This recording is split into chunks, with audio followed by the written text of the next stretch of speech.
तो हमारे पास सिर्फ और सिर्फ एक और टॉपिक बचा है, मेजरिंग डिवाइसेस। मेजरिंग डिवाइसेस में सबसे पहली चीज गैल्वेनोमीटर। एक ही थाली का चट्टा बट्टा है एमएमीटर एंड वोल्टमीटर। दूसरा तुम्हारा मीटर ब्रिज। तीसरा पोटेंशियोमीटर।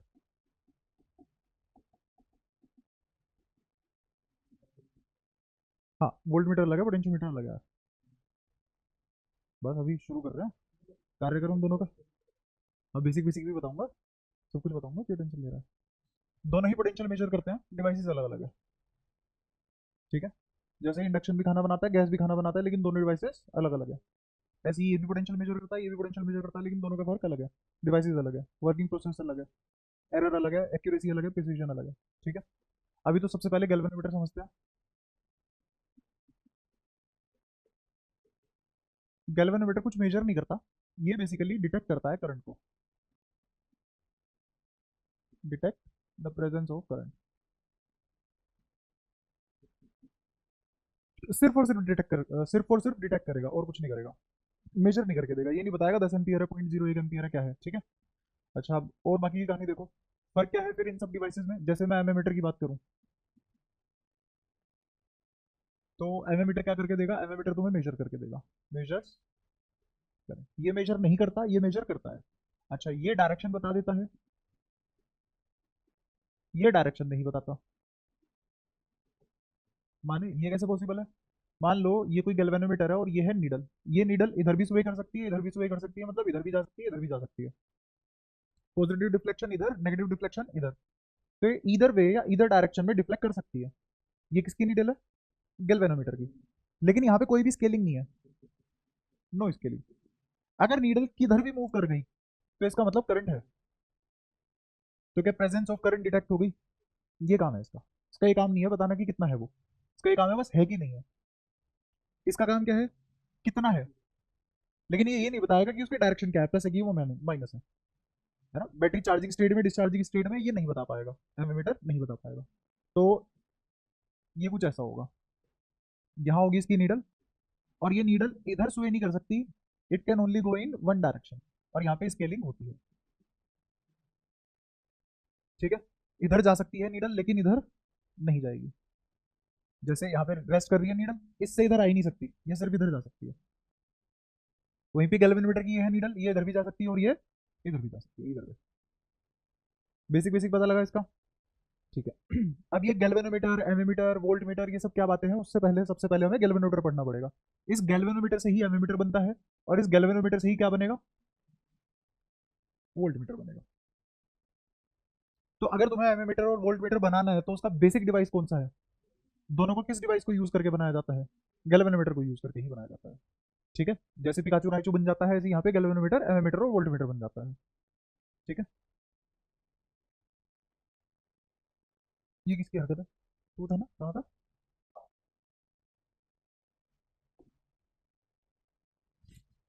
ये इसकी हरकत है। ठीक है, अगर तुम छह के छह मिलके इसे कूटोगे तो मैं बीच में नहीं आऊंगा।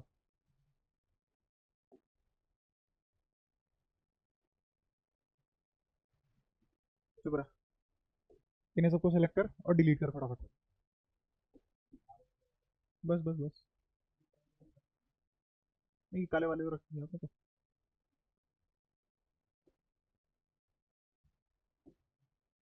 लेकिन दिक्कत ये है, अगर मैंने अगर कोई भी नई स्लाइड ऐड करी तो ये वाली आएगी।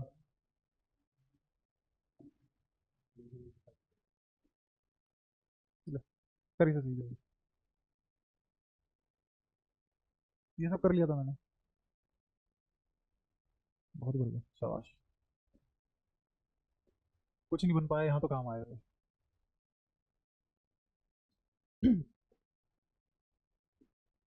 नहीं, एडजेक्टिव नहीं बनना ना, नाउन भी तो बनना होगा उसको, बेचारे को कभी। ये एडजेक्टिव बन के रहेगा। हम्म, ठीक है, तो हम थे गैल्वेनोमीटर पे। गैल्वेनोमीटर पढ़ने से पहले एक और बात, तीन बातें हैं बेसिकली तुम्हें समझनी है जो। मैग्नेटिक फील्ड लाइन के बारे में कुछ कुछ जानना है तुम्हें, magnetic field line. Magnetic field line हमेशा क्लोज लूप में एग्जिस्ट करेगी, कभी भी ओपन लूप में एग्जिस्ट नहीं करती। इलेक्ट्रिक फील्ड लाइन हमेशा ओपन होती है, इंटरसेक्ट नहीं करती, लूप में एग्जिस्ट नहीं करती। ठीक है, वहीं पे मैग्नेटिक फील्ड लाइन लूप में ही एग्जिस्ट करेगी, बिना लूप के एग्जिस्ट नहीं करती। It terminates as well as it ends. ठीक है, always exist in, always exist in close loop. अब मैंने तुम्हें ये सर्कल बना के दे दिया, मुझे बताओ इसका एंडिंग और स्टार्टिंग पॉइंट कहाँ है। अगर ये परफेक्ट सर्कल है, ये तो मैंने तुम्हारे सामने बनाया, हरकतें कर दोगे तुम, उससे पहले मैं थोड़ा सा सेफ खेल लूँ तुम्हारे सामने। हाँ, अब बताओ इसका स्टार्टिंग और एंडिंग पॉइंट कहाँ है।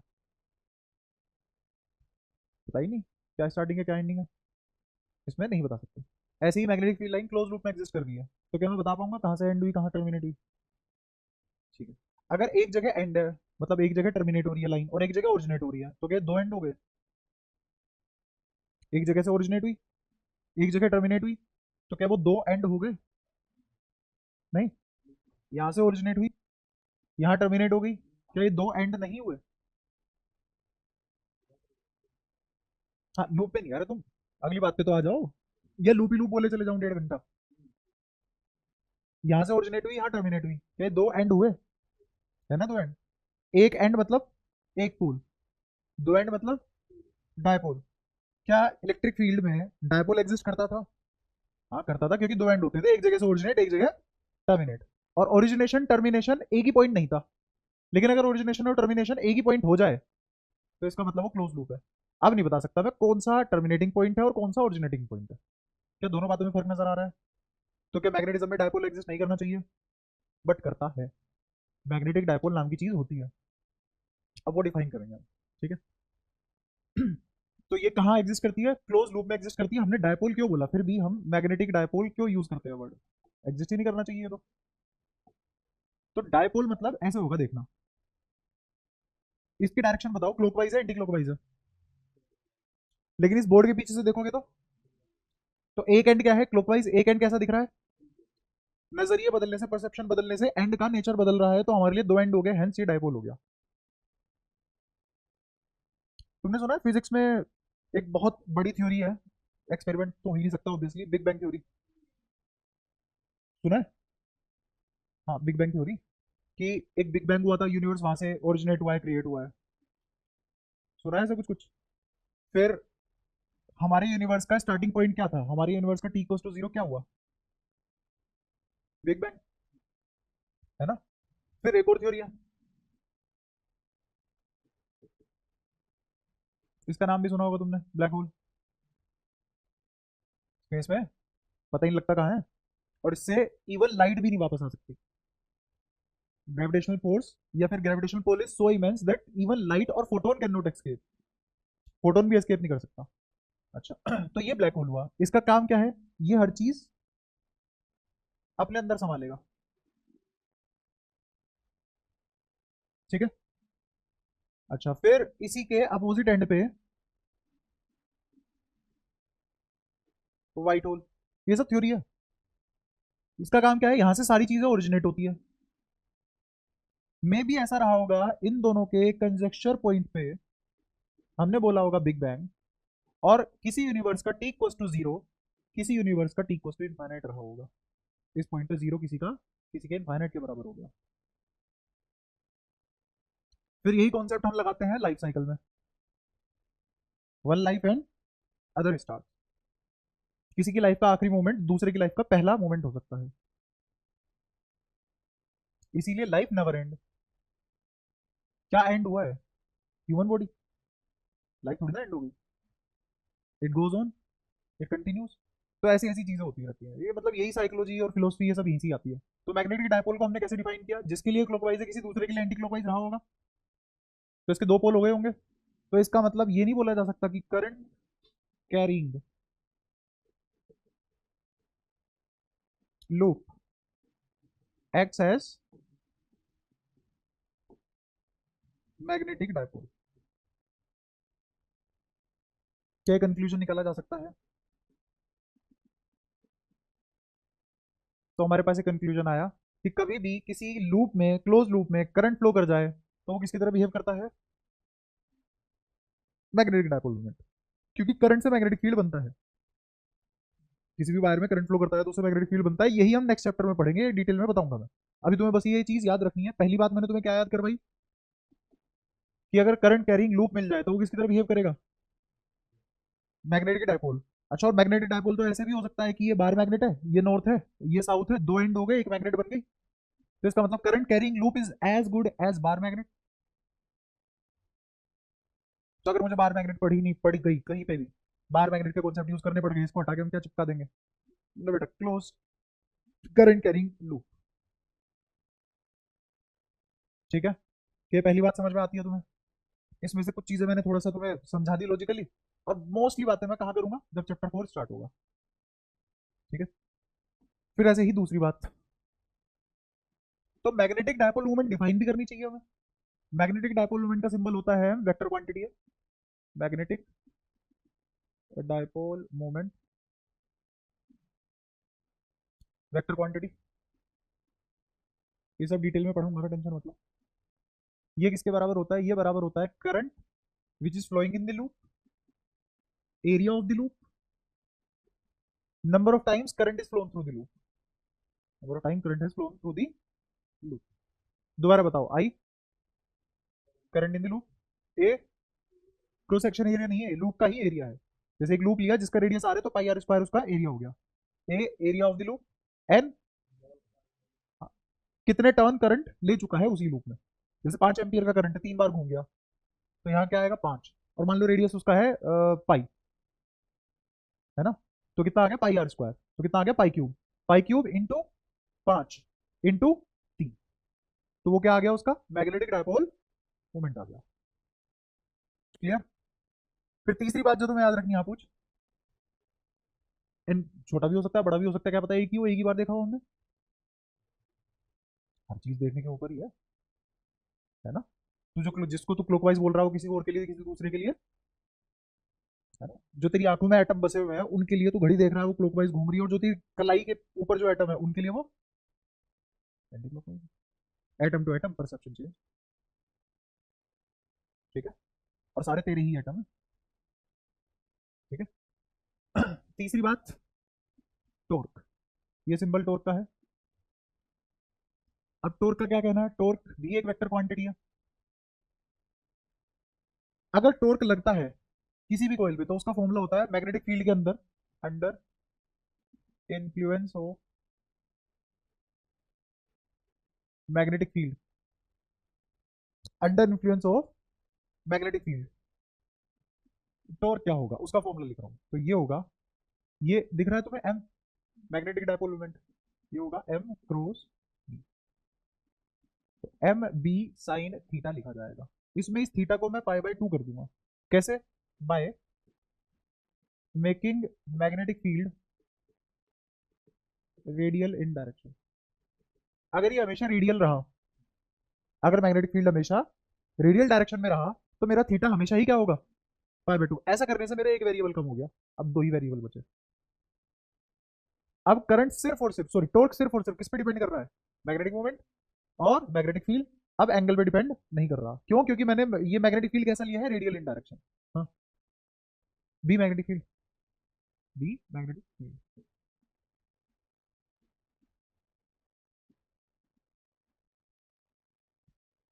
ठीक है, तो ये तीन बातें थी तुम्हें याद रखनी है। तो टॉर्क किसके बराबर हो गया, एम बी। एम बी मतलब एम कितना, आई ए एन, तो साइन थीटा तो हमने लिखा ही नहीं, साइन थीटा तो हमने लिखा ही नहीं, तो हमने एक्सप्रेशन बिना साइन थीटा लिखा है। ठीक है, ये देखो ये देखो, ऐसे ऐसे पढ़ने पे खुश होते हैं ये। क्या हमें क्या करना लॉजिक का, ये बातें बताओ। ये आ गया टॉर्क, यहाँ तक कोई परेशानी। अगेन इसमें क्या है, कितनी बार करंट जा चुका है, A area of coil, I current flown through the coil, B magnetic field. कोई दिक्कत, अगर तुम्हें ये तीन बातें याद है तो मैं तुम्हें गैल्वेनोमीटर पढ़ा सकता हूँ, टेंशन मत लो, दोबारा गैल्वेनोमीटर अच्छे से पढ़ाऊंगा, उसकी वर्किंग और उसकी इंजीनियरिंग नेक्स्ट चैप्टर में पढ़ेंगे, अभी उसका वर्किंग प्रोसेस पढ़ लेते हैं। ठीक है, तो बहुत ही आसान होता है गैल्वेनोमीटर बनाना, देखो ध्यान से देखो, ये एक मैग्नेट ये एक मैग्नेट, ये दोनों क्या है, नहीं है भाई, नहीं है इस चैप्टर में कुछ भी नहीं है, जो मैं पढ़ा रहा हूँ इस चैप्टर में नहीं, अगले चैप्टर में है ये सब, बोर्ड में, हाँ बोर्ड में आता है ये सब। हाँ,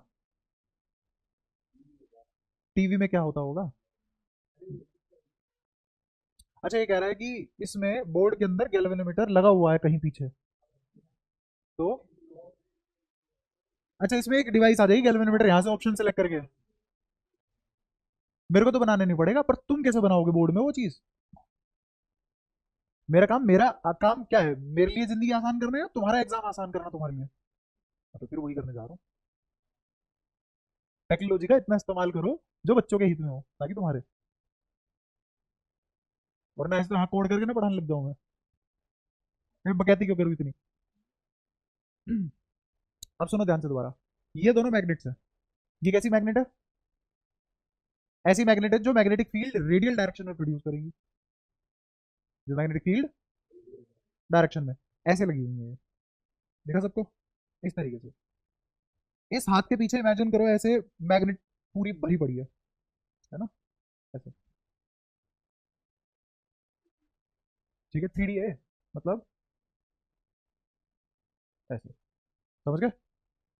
तो एक मैग्नेट यहाँ है ऐसे, एक मैग्नेट यहाँ है ऐसे। तो जब यहाँ पे ये दो मैग्नेट ऐसे बनेगी, एक नॉर्थ पोल होगा और एक साउथ पोल होगा, तो इन पे जो मैग्नेटिक फील्ड लाइन बनेगी वो देखो ऐसे जाएंगी। और अगर मैं यहाँ सर्कल बना दूं, तो ये हमेशा इस सर्कल पे कैसी रहेंगी? Radial in direction. हमेशा एक, इस पॉइंट पे अगर मैं ट्राजेक्टरी नापू तो ये कहां से पास होगी? रेडियस से। जैसे ये वाली लाइन आई, और अगर मैं इसको आगे एक्सटेंड करूँ तो ये भी कहां से पास होगी? इसे बोलते हैं रेडियल डायरेक्शन। क्या? देख, ये ऐसे गई घूम के, और ये इस तरीके से घूम के गई कि अगर मैं यहाँ पे एक सर्कल बना दूं, क्या बना दूं? एक सर्कल बना दूं। अगर मैं इसको एक्सटेंड करूं, ये 90 डिग्री पे आया ना, तो इसको एक्सटेंड करूं तो ये कहां से पास होगा? सेंटर से पास होगा। तो ये जो लाइन आई इस पे पड़ी, पढ़ते टाइम इसने क्या डायरेक्शन ऑब्टेन कर ली? Radial direction. ऐसे हर लाइन कर दी है। हाँ, ऐसे हर लाइन कर दी है, ऐसे हर लाइन कर दी है। इसे बोलते हैं रेडियल डायरेक्शन। तो फिर तुझे इसको भी एडजस्ट करना पड़ता बाहर वाले को। वो तो इंजीनियरिंग है ना, हम उसी के हिसाब से नाप तोल के बनाते हैं कि ये मैग्नेटिक फील्ड हमेशा क्या रहे इसके लिए? Radial in direction. कोई दिक्कत? तो इसीलिए हमने यहाँ पे इसको बिना साइन थीटा के लिखा, क्योंकि थीटा हमेशा क्या हो गया? थीटा हमेशा क्या हो गया? 90 डिग्री। ये थीटा है क्या? तुम्हें क्या लगता है ये थीटा क्या हो सकता है? क्रॉस प्रोडक्ट है। तो A cross B, A B sine theta के बराबर होता है, where theta is angle between A vector and B vector. तो ये किस किस के बीच का एंगल है? मैग्नेटिक डायपोल मोमेंट और मैग्नेटिक फील्ड। अच्छा, मैग्नेटिक डायपोल मोमेंट खोल के देखते हैं क्या क्या था। मैग्नेटिक डायपोल मोमेंट ये है, एन तो कुछ भी नहीं है, नंबर एक, ए एरिया, और आई करंट स्केलर है, एन एक नंबर है, तो वेक्टर कौन बचा? तो इसका मतलब ये एंगल किस किस के बीच का है? Area vector and magnetic field. Clear हुआ? तो ऐसे बहुत सारी चीजें सीखी जा सकती है, बट इतना डिटेल में हमें यहाँ पे जानना नहीं है। जब इसकी कंस्ट्रक्शन पढ़ेंगे तब देखेंगे ये सब बातें। अभी तो मैं तुम्हें इजीली स्ट्रक्चर बना के मेन पॉइंट सिखा देता हूँ। ये दोनों क्या है अगेन? मैग्नेट्स। इन दोनों के बीच में रख दी मैंने एक कोयल। ये क्या है? कोयल। कोयल मतलब पत्ती, वो होता है ना जिससे पेंट खुरसते हैं, मान लो वही लटका दी दोनों के बीच में। हाँ, अब ये पत्ती ऐसे ऐसे कैसे भी हो सकती है। यहाँ मैग्नेट्स है, यहाँ पत्ती है। अब इस पत्ती पे कौन जा रहा है इसके अंदर से होके? एक मैग्नेटिक फील्ड। जब मैग्नेटिक फील्ड इसके अंदर से होके जाएगा तो मैग्नेटिक फील्ड इसके साथ कुछ तो करेगा, फोर्स लगाता है, हर फील्ड फोर्स लगाता है। ठीक है? और फोर्स कैसा हो सकता है? दो तरीके का हो सकता है। फोर्स की एप्लीकेशन कैसे हो सकती है? एक लीनियर और एक angular. Angular analogous is torque. तो यहाँ पे क्या लगेगा बेसिकली? टॉर्क। क्यों? क्योंकि मैं इसको एक स्पिंडल से फिक्स कर दूंगा, ये आगे नहीं भाग सकता। अगर ये आगे नहीं भाग सकता तो ये एक एक्सिस के अबाउट घूमेगा। अगर आगे नहीं भाग सकता तो ये एक एक्सिस के अबाउट घूमेगा। हेंस क्या लगेगा इस पे? मैग्नेटिक फील्ड की वजह से एक टॉर्क लगेगा, और उसी टॉर्क का फॉर्मूला हमने लिख रखा है। क्लियर? ये सब चीजें तुम्हें बहुत अच्छे से समझ में आ रही होंगी अगले चैप्टर में, अभी बस थोड़ी देर के लिए याद करना है। हाँ, इन दो मैग्नेट के अंदर जाएगी मतलब, ये जनरेट कर रही है, किसी एक से जनरेट होगी लाइन, किसी एक में टर्मिनेट हो जाएंगी। हाँ, बाहर से कहाँ से घुमा के लाएगा? ऐसे मतलब कैसे? मतलब ये मैग्नेट है, एक फ्री लाइन यहाँ से गई और फिर यहाँ से आ गई। इंसुलेशन भी तो कर सकते हैं ना। अगेन मैं कंस्ट्रक्शन पे ध्यान नहीं दे रहा हूँ। ऐसा नहीं है इस कमरे में सारे इकट्ठे होकर बनाने शुरू कर दिया, हमें उसकी वर्किंग एप्लीकेशन देखनी है। भाई मैं वही तो कह रहा हूँ, साइक्लोट्रॉन पढ़ाने का मतलब ये नहीं है कि तुमने टाइम मशीन बना लिया घर पे बैठ के। मैंने बर्नौली पढ़ाया, इसका मतलब ये नहीं है तुमने हवाई जहाज घर ही बना लिया अपना खुद का, छत पे टेक ऑफ करके। इसमें बहुत ज्यादा कॉम्प्लेक्सिटीज है कंस्ट्रक्शन में। जैसे मुझे फ्लोटिंग प्रिंसिपल पता लग चुका बायोएनसी का, कि अगर डेंसिटी ज्यादा है कम है पानी से, ये सब बोला फलाने का। लेकिन जो शिप बनता है वो तो मेटल का बनता है, वो कैसे तैर के जा रहा है पानी में? समझ रहा है? और अगर मैंने चल शिप का भी लॉजिक बता दिया तुम्हें कि शिप क्यों तैरता है, क्योंकि सरफेस एरिया भी एक क्राइटेरिया होता है सरफेस टेंशन की वजह से, है ना?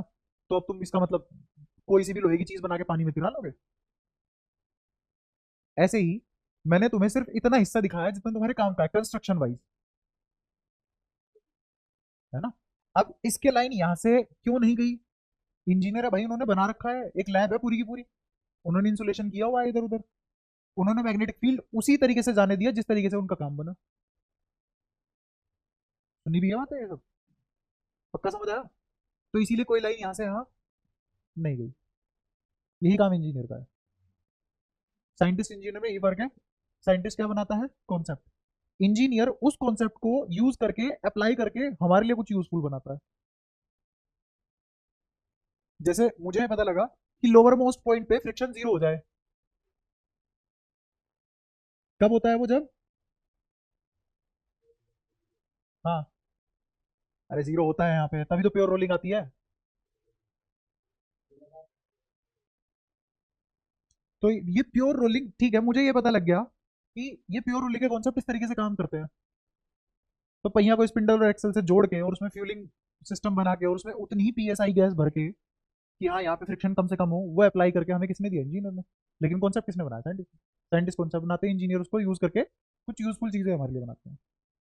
जैसे एक्सरे इन्वेंट हुआ, तो जब एक्सरे इन्वेंट हुआ था, इन्वेंट होती है थोड़ा तो बोला था इससे हड्डियां नापेंगे हम, वो बाद में किसकी हरकतें थी? इंजीनियर की। समझ गए? तो अभी हम यहाँ पे वो नहीं कर रहे, पूरा का पूरा लैब सेटअप कंस्ट्रक्ट नहीं कर रहे। ठीक है, हमने मैग्नेट लगाई, इस मैग्नेट में मेरे इसके अंदर का जो कोयल से पास हो रहा है, जो कोयल जिसके अंदर इन्फ्लुएंस हो रही है, वो वाला मैग्नेटिक फील्ड का होता है ना? अगर हमारे पास समय होता तो हम बात करते हैं इन सब चीजों के ऊपर।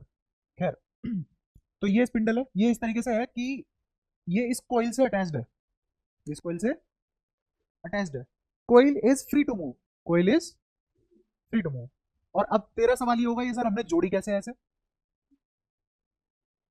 हो सकता है तुम्हारे सबके मन में आना चाहिए ना ये सवाल तो, कि मैंने छत से नीचे तक एक रस्सी बांध दी, उस पे यहाँ पे क्या लगा दिया? एक कोयल लगा दी, और उसमें एक तरफ चाटा मार दिया, तो कोयल घूमेगी, उसके साथ रस्सी भी तो घूमेगी।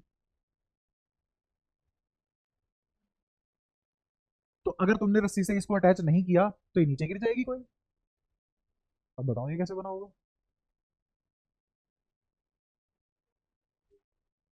हम्म, अटका दो और उस पर कोयल चिपका दो। जब उस पर कोयल चिपकाएंगे तो कोयल घूमेगी, तो रस्सी नहीं घूमेगी फिर उसके साथ? हाँ,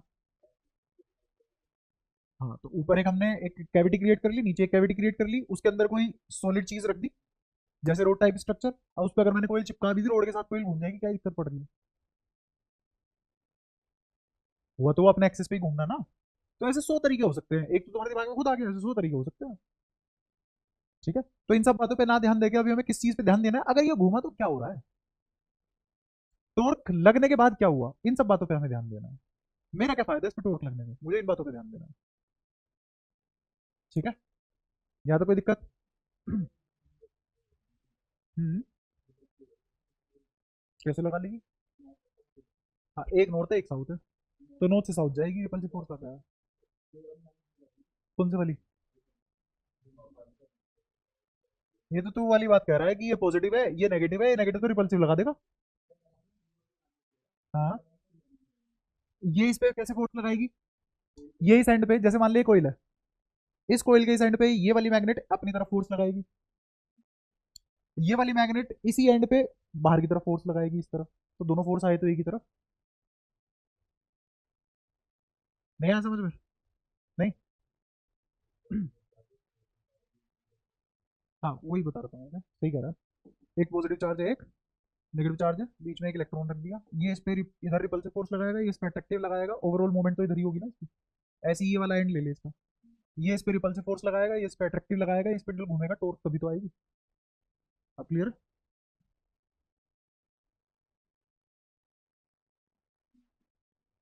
क्यों फिक्स हो जाएगा? नानी मर जाएगी उसके बाद इसकी।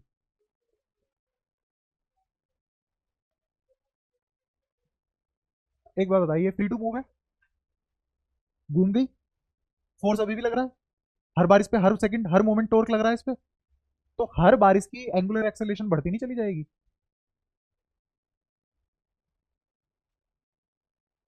नहीं समझ आ रहा? फोर्स को कांस्टेंट करने का मतलब क्या है? एक्सेलरेशन को कांस्टेंट करना, एक्सेलरेशन को कांस्टेंट करने का मतलब क्या है? तो इसका ओमेगा बढ़ता नहीं रहेगा? अगर इसकी एंगुलर एक्सेलरेशन कांस्टेंट हो गई तो हर मोमेंट इसका ओमेगा नहीं बढ़ेगा? शक्तिमान नहीं बन जाएगी? हाँ। हाँ। यहाँ के। हाँ हाँ। हम्म। एक बार बता, यहाँ से यहाँ टॉर्क लगी, ये मूव करा, ये मूव करने के बाद, मूव जब ये कर रहा है तो इसकी धीरे धीरे ओमेगा बढ़ेगी, मतलब एक्सेलरेशन है। इस मोमेंट पे क्या इसका ओमेगा एकदम जीरो हो जाएगा? नहीं, इनर्शिया की वजह से ये इस पोजीशन को आगे नहीं निकल जाएगा इस पोजीशन से, और फिर से इस पे टॉर्क आ गया। हाँ, क्योंकि हर मोमेंट फोर्स तो उतना ही लग रहा है। बट एक गलती सबसे बड़ी अभी बता दूं तुम्हें, कि मान लो ये वाली दीवार एक मैग्नेट है, सब इमेजिन करने, ये वाली दीवार एक, ये वाली दीवार भी एक मैग्नेट है। अब मुझे ये बताओ, कोई ऐसे रखी है तब टॉर्क लगेगा, कोई ऐसे रखी है तब टॉर्क लगेगा, position one position two, position one पे टॉर्क लगेगा, पोजीशन टू पे टॉर्क। गलत है। हाँ उल्टा कह रहे हो, समझना आप। अगर कोई ऐसे है तो इसका एरिया वेक्टर ऐसे है, सबको दिखाई दे रहा है? Magnetic field lines are along area vector. तुम ये भी कह सकते हो मैग्नेटिक फील्ड किसके अलोंग है? एरिया वेक्टर और मैग्नेटिक फील्ड के बीच कितना एंगल है? जीरो। तो sine zero, zero torque, zero. कोई ऐसे है, ये है एरिया वेक्टर। मैग्नेटिक फील्ड यहाँ से यहाँ, तो मैग्नेटिक फील्ड और कोई उसके एरिया वेक्टर के बीच में कितना एंगल है? 90 डिग्री। तो इस पोजीशन पे मैक्सिमम टॉर्क लगेगी, इस पोजीशन पे जीरो टॉर्क लगेगी, क्योंकि वो एंगल एरिया वेक्टर और मैग्नेटिक फील्ड के बीच का है, एरिया और मैग्नेटिक फील्ड के बीच का नहीं है। यही क्लियर करवाया था मैंने तुम्हें। ये जो एंगल है किस किस के बीच का है? इसको अगर खोल के देखें तो क्या निकल के आता है? ये तो वेक्टर है, ये स्केलर है, नंबर है, ये स्केलर है, तो ये तो वेक्टर है ना, और क्योंकि क्रॉस प्रोडक्ट लगा है तो पक्की बात है वेक्टर प्रोडक्ट है। और एरिया एज ए वेक्टर लिया गया है, और एरिया वेक्टर की डायरेक्शन क्या होती है? Perpendicular to area. तो एंगल भी किस किस के बीच का है? सोचो समझो, आगे बढ़ो जल्दी, सोचने की स्पीड बढ़ाओ अपनी, और फोकस भी बढ़ाओ, ताकि जल्दी जल्दी काम बने। अच्छा, तो अब इस पे मैग्नेटिक फोर्स लगा, टॉर्क लगा, टॉर्क लगने की वजह से ये घूमा, अपने एक्सिस के किसी किसी एक्सिस के अबाउट घूम गया। समझ आ रही है सब बातें? ठीक है। अब फिर से और कंस्ट्रक्शन में थोड़ी कॉम्प्लेक्सिटी है, यहाँ से एक तार और यहाँ से एक तार निकाल दी मैंने, ये दो वायर, करंट थोड़ी ना फ्लो कर रहा है फिलहाल इसमें, और जब तक इसमें करंट फ्लो नहीं करेगा कोई फोर्स नहीं लग रहा है इस पे। जब करंट फ्लो करेगा तभी ये करंट कैरिंग कोइल बनेगी। अभी तुमने आई क्या किया हुआ है? जीरो। जब तक आई जीरो है तो इसमें तो कोई भी टॉर्क आ ही नहीं सकती। कौन सी टॉर्क लगा रहे हो जब करंट ही नहीं है? करंट आने से इसके पास मैग्नेटिक डायपोल मोमेंट आएगी, तब जाके इस पे टॉर्क वगैरह लगना चालू होगा, तो इसको करंट देना पड़ेगा। तो इससे मैंने दो वायर्स निकाल ली, वायर ए वायर बी, यहाँ पे की, यहाँ पे भी की, और इसको कनेक्ट कर दिया किसी बैटरी से। जैसे ही मैंने ये दोनों की क्लोज कर दी, अब फिर यहाँ पे भी कंस्ट्रक्शन कॉम्प्लेक्सिटी, ये कैसी किया आपने? ये घूमेगी, ये तार घूमेगी, गांठ लग जाएगी सर्किट में। तो अभी ये सब बातें अवॉइड करके मुझे किस पे ध्यान देना है, कि अगर ये घूम रहा है और यहाँ पे कुछ तो ऐसा लगाया हुआ है कि जिसकी वजह से सर्किट पे कोई फर्क नहीं पड़ रहा है, ये घूम रहा है और वायर भी ऐसी की ऐसी है, तो इस करंट के घूमने से आगे क्या होगा, टॉर्क मिलने से मुझे क्या होगा? मेरा मोटिव उन बातों को समझना है। ठीक है। तो क्या इसमें करंट दौड़ जाएगा, यहाँ से करंट एंटर करेगा और यहाँ से करंट, क्या अब बन गया ये करंट कैरिंग कोइल? अब बन गया करंट कैरिंग कोइल, अब लगेगा इस पे टॉर्क वगैरह। ठीक है। ये जो सेटअप तुम्हें दिख रहा है, अगर मैं इसके ऊपर एक नीडल लगा दूं, या फिर यहाँ पे एक नीडल लगा दी मैंने, तो जब ये स्पिंडल घूमेगा और इस पे एक नीडल है, तो स्पिंडल ऐसे घूमा के नीडल भी घूमेगी, अब अगर करंट इसमें इस तरीके से जा रहा है तो ये नीडल मान लो इधर घूम गई, अगर करंट उल्टा जा रहा होता तो ये नीडल इधर घूम जाती। क्या इसने मुझे करंट मेजर करके दिया? नहीं। क्या इसने डिटेक्ट किया करंट? हाँ। क्या इसने ये भी बता दिया करंट की डायरेक्शन क्या थी? हाँ। ये है गैल्वेनोमीटर। इस पूरे सेटअप को अगर मैं किसी काले बक्से के अंदर करके एज ए डिवाइस रिप्रेजेंट कर लूं तो यही क्या बना मेरा गैल्वेनोमीटर। अभी एक कमी हो रही है इस गैल्वेनोमीटर में, ये तो शक्तिमान बनेगा ना, घूमता रहेगा घूमता रहेगा घूमता रहेगा। तो ये स्पिंडल है, ये ऐसे एक ही डायरेक्शन में घूमता रहेगा ऐसे, ये नीडल लगा रखी है तो ये भी ऐसे घूमती रहेगी। तो तुम पता कैसे लगाओगे कौन सा करंट कहाँ, करंट क्या डायरेक्शन कहाँ रुक रहा है? कुछ टाइम बाद नीडल का पंखा बन जाएगा, तो मुझे रोकना भी पड़ेगा, है ना? तो अब उसको रोकेंगे कैसे? रोकने का बहुत आसान तरीका है, यहाँ एक स्प्रिंग लगा दो, इसको बोलते हैं टोर्जनल स्प्रिंग। टोर्जनल स्प्रिंग। भाई रुके हुए में लगाएंगे ना, डोरेमोन।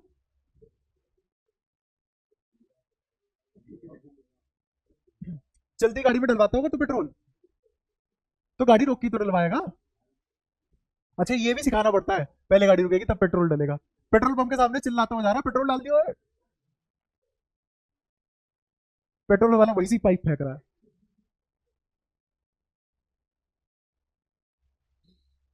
ये साउथ की मूवी दिमाग खराब करती है इंसानों का, बुद्धि कमजोर बनाती है ज्यादा देख रहा है तो। ये है टॉर्शनल स्प्रिंग। ये कैसा होता है, ऐसे मान लो कि ये एक कॉइल थी, इस कॉइल के नीचे तुमने यहाँ एक रबर चिपका दी, जब ये कॉइल घूमेगी तो रबर ऐंठेगी उसी डायरेक्शन में, लेकिन एक मोमेंट तक ऐंठेगी। और किस वर्ड से समझाऊं, वरना ये बोलता रहूं कि उसमें टोर्शन पैदा होगा, ये सब इन भाषा में बात करूंगा तुम तोड़ के चले जाओगे। तो ये एक तरीके से रबर टाइप स्प्रिंग है ना? तो जैसे जैसे कसेगा तो ये एंटी टॉर्क पैदा करना शुरू करेगा, पर ये तो कंटिन्यूस घूम ही रहा है ना। ये कंटिन्यूस क्या प्रोवाइड कर रहा है इसको? टॉर्क। और इसके अंदर क्या पैदा हो रहा है? Anti torque. कभी तो दुनिया में कोई ऐसी मूवमेंट आएगी जब इसका एंटी टॉर्क और इसका टॉर्क बराबर हो जाएगा, तो तभी रुकेगा। जैसे कोई दो बंदे आर्म रेसलिंग कर रहे हैं तो दोनों के हाथ एक ही पोजीशन पे कब रुकते हैं? जब जितना फोर्स मैं लगा रहा हूँ सामने वाला भी अपोजिट डायरेक्शन में उतना फोर्स लगा रहा है, फोर्स और काउंटर फोर्स बराबर हो गए तो स्टैटिक हो गया मामला। ऐसे ही यहाँ पे इस टॉर्क की वजह से इसके अंदर क्या पैदा हो रहा है? Anti torque. और वो एंटी टॉर्क जिस दिन इस टॉर्क के बराबर हो गया उस दिन ये घूमना रुक जाएगा, तुम दोनों को उठा के बाहर फेंक दूंगा। समझ आया? तो कब रुकेगी ये कोयल घूमती? अच्छा तो टॉर्क का, मैग्नेटिक टॉर्क का तो मेरे को पता ही है क्या होता है, ये एम बी। क्रॉस तो चला गया ना, साइन थीटा को तो उड़ाया हुआ है हमने, क्योंकि मैग्नेटिक फील्ड कैसा प्रोड्यूस हो रहा है इसके अंदर? रेडियल डायरेक्शन, है ना? अच्छा और एंटी टॉर्क, तुम्हें याद है कि स्प्रिंग फोर्स के एक्स के बराबर होता था, तो ऐसे ही किसी स्प्रिंग का टॉर्क के थीटा के बराबर होगा।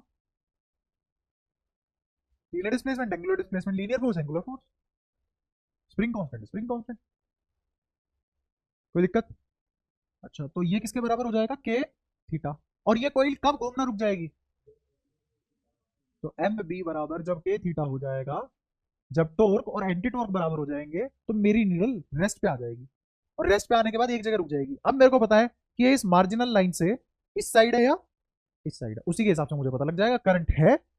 और ये भी पता लग जाएगा कि लगभग कितना है।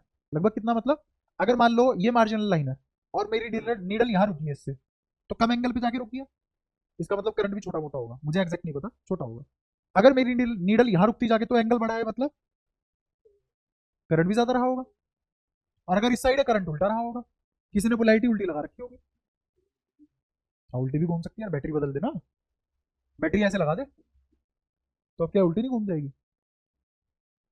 ठीक है। हाँ करंट का फ्लो चेंज होगा तभी तो उल्टी घूमेगी। क्लियर है? या तो कोई परेशानी? ये ऐसा हो क्यों रहा है, करंट का फ्लो चेंज करने से ऐसा क्या हो गया कि अब ये उल्टी घूम रही है, वो सब हम नेक्स्ट चैप्टर में पढ़ेंगे। हाँ यहाँ से जाए ऊपर सीधा, ठीक है। हाँ तो एम बी बराबर के थीटा, एम किसके बराबर है? आई ए एन बी बराबर के थीटा। अब अगर मुझे करंट निकालना है तो करंट किसके बराबर आ जाएगा? करंट बराबर आ जाएगा K upon N B A theta. क्या के स्प्रिंग कांस्टेंट है? N number of turns the current is taking, या मैंने कितनी वाइंडिंग किया, जितनी वाइंडिंग किया उतनी ही तो लूप पूरे हो गए। तो क्या एन फिक्स है? मैग्नेटिक फील्ड हमने फिक्स कर रखा है। और एरिया ऑफ कोइल, एक बार जो तुमने कोइल लगा दी, अब रबर की तो लगाई नहीं है कोइल, मेटल की लगाई है, तो फिक्स हो गया उसका एरिया। तो ये सारे के सारे लोग फिक्स किए जा सकते हैं। और अगर ये सारे के सारे लोग फिक्स किए जा सकते हैं तो मेरे पास करंट और थीटा में एक लीनियर डिपेंडेंसी आ गई। करंट और थीटा में एक, इसका मतलब मैं इस थीटा को मेजर करके करंट बता सकता हूं। और इस पूरे ब्रैकेट के अंदर जो भी है इसको बोलते हैं कन्वर्जन फैक्टर या स्केलिंग फैक्टर।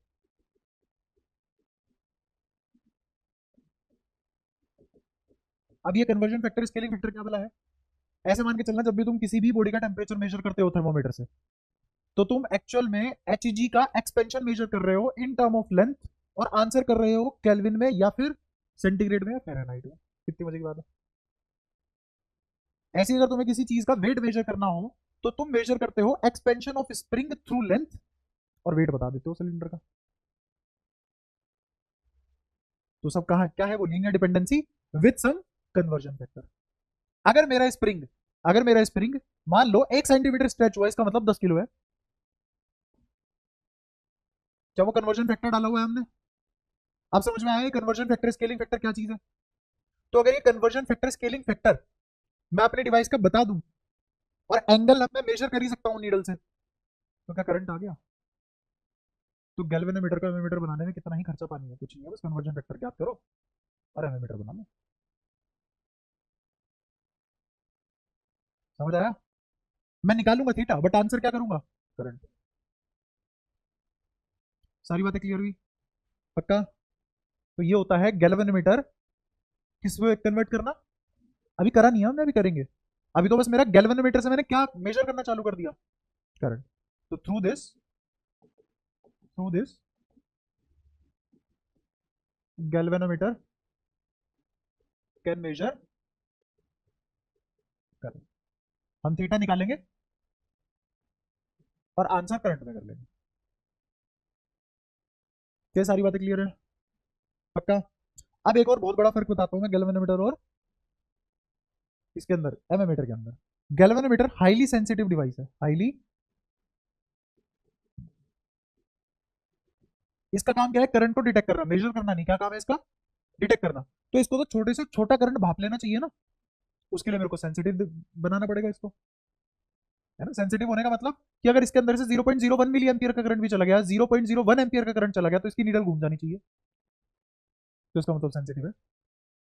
वहीं पे एमीमीटर हाईली सेंसिटिव नहीं होता। इसमें से अगर 0.01 एम्पियर का करंट गया तो इसकी सुई हिलेगी भी नहीं, क्योंकि इसकी मार्किंग 1 एम्पियर 2 एम्पियर के हिसाब से कर रखी होगी किसी ने। समझ पाए? तो एक सबसे बड़ा फर्क और क्या है यहाँ पे, कि ये सेंसिटिव डिवाइस है और ये सेंसिटिव नहीं है।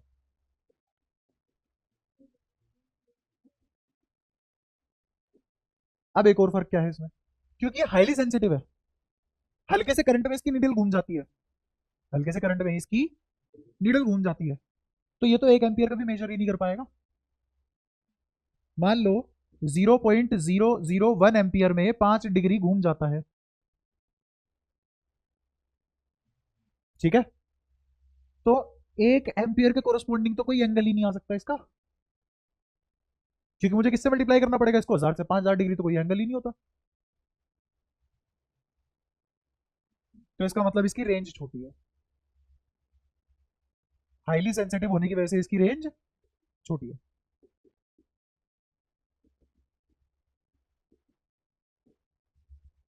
क्लियर हुआ?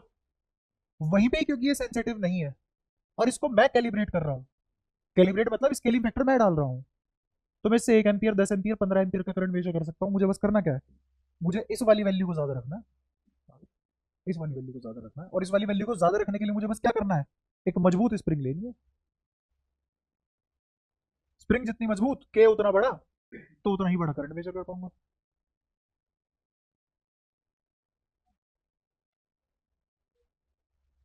अभी रेजिस्टेंस कहाँ से आई है? कहाँ लगा रही है रेजिस्टेंस, ये तो बता। हाँ हाँ।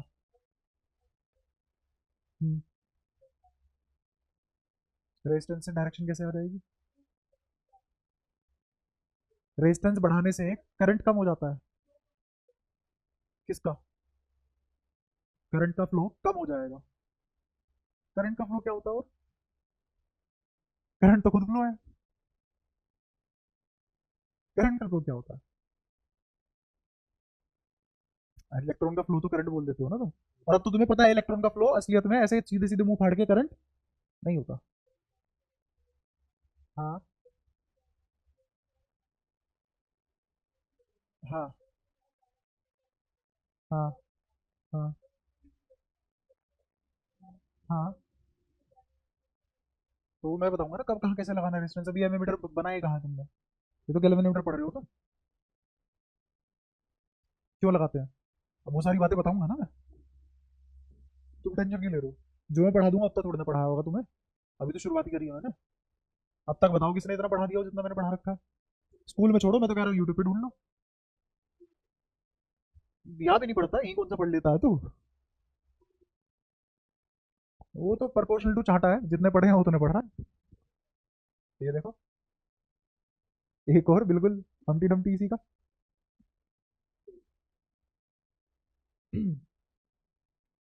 हाँ तो क्या कर रहे थे अब हम? क्या बता रहा था मैं तुम्हें? कुछ तो बता ही रहा था। अच्छा यहाँ, तो इसकी रेंज ज्यादा होगी। Range increase. अरे वो बताऊंगा, मैं बताऊंगा। तुम्हें चीजें रटने से मतलब है या पूरा ढंग से समझोगे? तो एक लाइन में बता दूं? बस एक लाइन में बताने से अभी ऐसी नॉलेज आएगी जैसी अब तुमसे आ रही है। खुद पता नहीं है, दूसरे वाले को पढ़ाने नहीं दे रहे। जब कंप्लीट पढ़ लोगे ना, तब तुम्हें सामने वाले का पता होगा ये कहाँ तक जा सकता है, कितना पढ़ा रहा है। तो गलत ही पढ़ा रहा होगा, तुम चुप रहोगे। क्या तुम्हें पता है आगे तक की सारी बातें? पैरेलल से हाँ, तो क्यों बन रहा है या फिर कब बनता है, या बढ़ाने से घटाने से क्या होता है। हाँ वो शंटिंग होती है, उसको बेसिकली बोलते हैं। हाँ बस वो कर पुरा के तुमने रट ली है स्टेप्स। वो काम क्यों कर रहा है भगवान जाने, वो तो भगवान की दया है। तभी तो प्रसाद बांटते हैं। ये सब कौन करे? खैर, तो अगर सेंसिटिविटी घटेगी तो रेंज बढ़ेगी। ये सब हो कैसे रहा है? अभी तो मैंने तुम्हें बस ऊपर ऊपर से समझाया कि चल क्या रहा है। तुम्हें तो समझ में आया ना सेंसिटिव ज्यादा क्यों है। और इसका पर्पस भी ये होना भी चाहिए, गैल्वेनोमीटर शुड बी सेंसिटिव और एमीमीटर शुड बी लेस सेंसिटिव, क्योंकि उसको बड़ा करंट मेजर करना है ना। और गैल्वेनोमीटर का काम है ही नहीं मेजर करना, गैल्वेनोमीटर का तो पर्पस ही अलग है। तो गैल्वेनोमीटर की सेंसिटिविटी ज्यादा होनी चाहिए, क्योंकि मुझे उससे करंट मेजर नहीं करना, डिटेक्ट करना है। और जब बात डिटेक्शन की आती है तो माइन्यूट से माइन्यूट करंट ही डिटेक्ट होना चाहिए। Hence highly sensitive. तो अगर मुझे गैल्वेनोमीटर बनाना है, अब मुझे बताओ स्प्रिंग कांस्टेंट ज्यादा रखना चाहिए कब? हाँ, गैल्वेनोमीटर गैल्वेनोमीटर कम रखना चाहिए।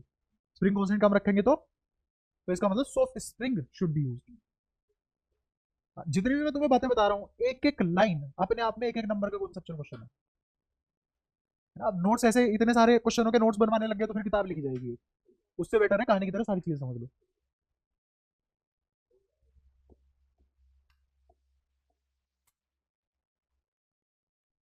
ये सारी बातें क्लियर है। स्केलिंग फैक्टर, कन्वर्जन फैक्टर, जो भी तुम इसे बोलना चाहो, इसे कैलिब्रेशन भी बोल सकते हैं।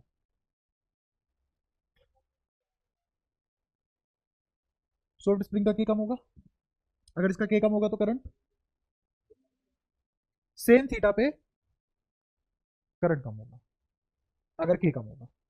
वही भी सेम थीटा पे अगर के ज्यादा होगा तो करंट ज्यादा होगा। क्या चाहिए? ये कोई मार्जिन लाइन है जहां पे स्प्रिंग रेस्ट करती है, जब इसमें करंट फ्लो नहीं कर रहा तो यहाँ है नीडल, ये स्पिंडल है। या फिर ऐसा कर, ये स्पिंडल है, ये नीडल है। अब ये रेस्ट पे है, तो ये जीरो रीडिंग हुई ना। अगर बैटरी ऐसी लगी हुई है जैसी मैंने लगाई है, तो मान ली इधर डिफ्लेक्ट हो गई, आ गया ना करंट।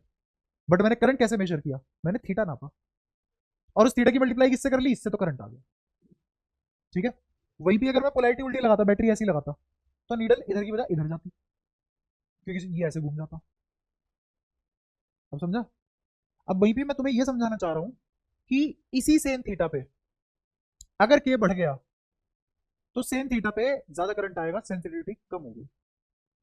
डिवीजन जानते हो? स्केल में डिवीजन होते हैं। सुना है कभी? जो तुम्हारा फुट्टा होता है स्केल, उसमें डिवीजन होते हैं। तो 1 सेंटीमीटर के अंदर कितने डिवीजन होते हैं? 10। उसी को क्या बोलते हैं? 1 mm। बोलते हैं ना 10 mm में 1 सेंटीमीटर हो गया, उसे बोलते हैं डिवीजन। उसे क्या बोलते हैं? ऐसे ही इनमें एमीमीटर वगैरह में डिवीजन होते हैं, गैल्वेनोमीटर में भी ऐसे मान लो डिवीजन होते हैं, है ना? तो मान लो 1 डिग्री में 4 डिवीजन ले गया, एक गैल्वेनोमीटर 1 डिग्री में 4 डिवीजन ले गया, उसकी डिटेल 4 डिवीजन कवर कर जाती है। एक गैल्वेनोमीटर है जिसका 1 डिग्री में 2 डिवीजन ट्रेवल हुआ, 1 डिग्री में। तो पहले वाले और दूसरे वाले में कौन सा ज्यादा सेंसिटिव हुआ? पहले वाला। तो माइन्यूट से माइन्यूट करंट कौन डिटेक्ट करके देगा मेरे को? पहले वाला। उसका आधा करंट पे भी 1 डिग्री दे देगा, या फिर ये कह लो 1/4 करंट पे भी 1 डिग्री दे देगा। और दूसरे वाला 1/4 करंट पे तो हिलेगी ही नहीं उसकी सुई। अब समझ में आया सेंसिटिविटी से क्या मतलब होता है? तो अगर मुझे डिटेक्शन के बारे में बात करनी है तो मेरी डिवाइस हाईली सेंसिटिव होनी चाहिए, और गैल्वेनोमीटर का पर्पस मेजर करना तो था नहीं, डिटेक्ट करना था। तो galvanometer should be highly sensitive, और उसके लिए मुझे स्प्रिंग कांस्टेंट कैसा रखना चाहिए? कम, मतलब सॉफ्ट स्प्रिंग यूज करना चाहिए। क्या सारी बातें क्लियर है? कोई दिक्कत? चलो अब आगे आते हैं। अब तक हमने क्या पढ़ा है? सिर्फ और सिर्फ गैल्वेनोमीटर। अब ये गैल्वेनोमीटर से आईमे मीटर कैसे बना है? अब आ गया conversion. Conversion from galvanometer to, ऐसे लिखने की जरूरत तो नहीं है, conversion of galvanometer to ammeter, या जी से ए, समझ गए? ठीक है, अब कैसे करेंगे समझना। यहां से कोई करंट आया, आई, ठीक है, इसकी औकात से बाहर का करंट है ये जो गैल्वेनोमीटर है ये मैक्सिमम कितना करंट मेजर कर सकता है? ये मान लो मैक्सिमम करंट मेजर कर सकता है, इसको आईजी नाम दे रहा हूँ, 1 मिली एम्पियर मान लो। कितना मेजर कर सकता है? 1 मिली एम्पियर में क्या इसकी सुई मैक्सिमम दूरी तक भाग जाएगी? तो क्या इसकी सुई फुली डिफ्लेक्टेड होगी? क्या उसी को ये भी बोल सकते हैं फुल डिफ्लेक्शन करंट? तो जो मैक्सिमम करंट मेजर कर सकता है इस आईजी को, इसीलिए आईजी लिखा जाता है, इसको बोलते हैं फुल डिफ्लेक्शन करंट। मेजर ही नहीं कर पाएगा, ओके है ना फूके? थर्मोमीटर 108 डिग्री मेजर कर सकता है, तूने 110 डिग्री में डुबो रखा है, कहाँ से दे देगा वो तेरे को 110 डिग्री रीड करके? वो तो 108 पे रुका रहेगा ना, तो वही इसके साथ होगा। हाँ वो सब बताऊंगा, वो सब बताऊंगा। ये समझ में आया फुल डिफ्लेक्शन करंट? कोई दिक्कत? ठीक है। तो मान लो इसका फुल डिफ्लेक्शन करंट है 1 मिली एम्पियर, मैंने भेज दिया 1 एम्पियर, नाप लेगा? नाप पाएगा? अब इसका इलाज क्या है? अब इसका इलाज सुनना। इसका इलाज ये है, इधर आओ। जैसे मान लो एक रास्ते बनाते हैं, ऐसा कोई रास्ता है,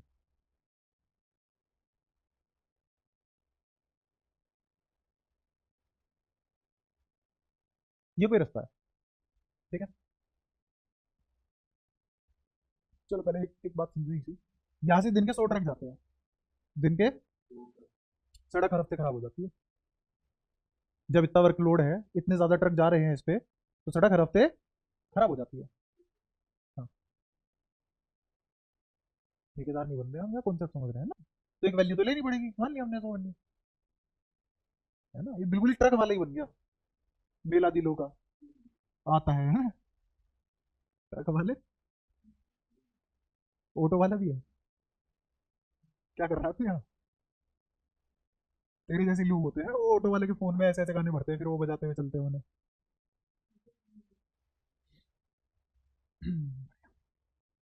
बहुत कुछ बोला जा सकता है, पर पढ़ना है ना।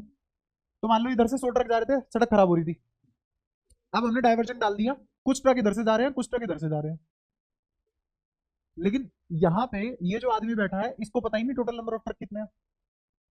तो एक रूल बनाया गया, रूल ये बनाया गया, after every 10 truck, after every 1 truck will go through here. तो यहाँ एक के बदले कितने जा रहे हैं? यहाँ से 10 ट्रक चले गए, तो यहाँ से कितने चले गए?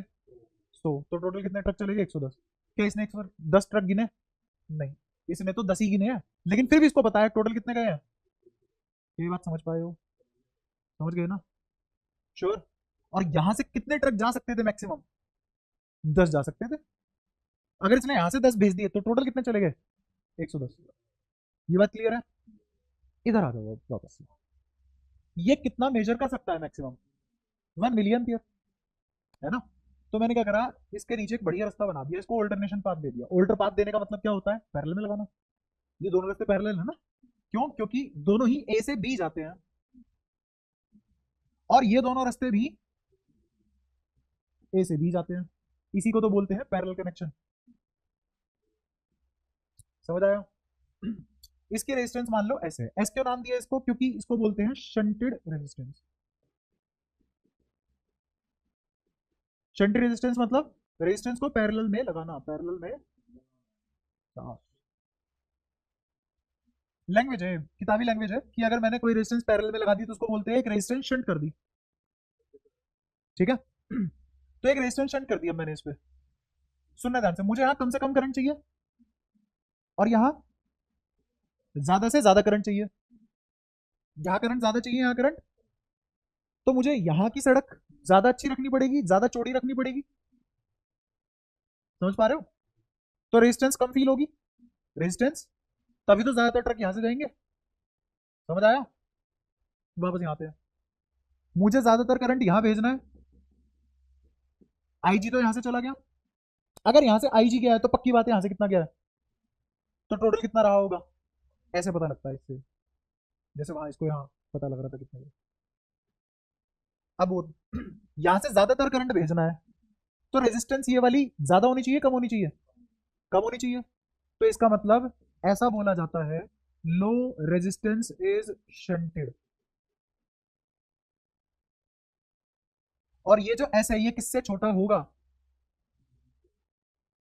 क्योंकि इसके अक्रॉस भी तो कोई रेजिस्टेंस होगी, इस गैल्वेनोमीटर की खुद की भी कोई रेजिस्टेंस होती है।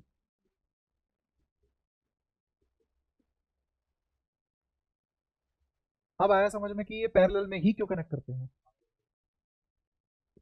क्योंकि मैं बड़ा करंट मेजर कर सकता हूँ इसी गैल्वेनोमीटर यूज करके, और अगर इन दोनों चीजों को मैं एक डब्बे में पैक कर दूं आई से, तो इस पीले कलर के डब्बे को ही क्या बोला जाता है?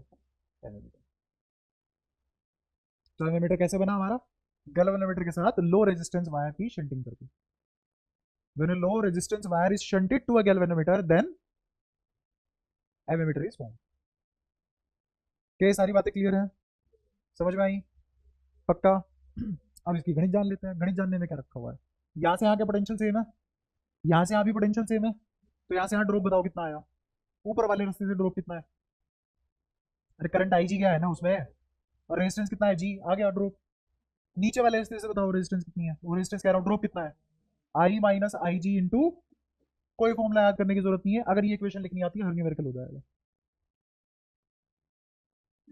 तुम क्या करोगे, पहले यहाँ से एक इसका फॉर्मूला बनाओगे, अगली बारी में तुम यहाँ से आई का फॉर्मूला बनाओगे, दोनों से मल्टीप्लाई करके इधर उधर करके 4 स्टेप परफॉर्म करके। क्यों करने हैं इतने सारे फॉर्मूले याद? जब ये इक्वेशन लिख के डायरेक्ट वैल्यू फेंक के आंसर निकाल सकते हो। क्लियर है? तो बस यही याद रखना है, इसके बाद कोई फॉर्मूला नहीं है इसका। अगर कोई फॉर्मूला बता भी रहा है हाँ में हाँ भरो, आगे निकलो, तुम इससे करना। यहां तक बताओ कोई भी इशू आ रहा हो तुम्हें? अब जैसे एक आधा एग्जाम्पल देख लो इसका।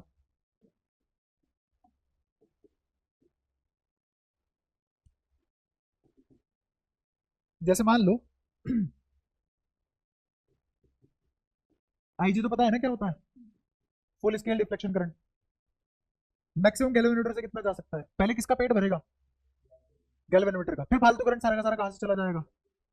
और फिर मैं क्या मान के चलूंगा कि हर एक मिली एम्पियर के लिए, हर एक मिली एम्पियर के लिए, एक मिली एम्पियर में कितने, सॉरी एक एम्पियर में कितने मिली एम्पियर होंगे बताना जरा?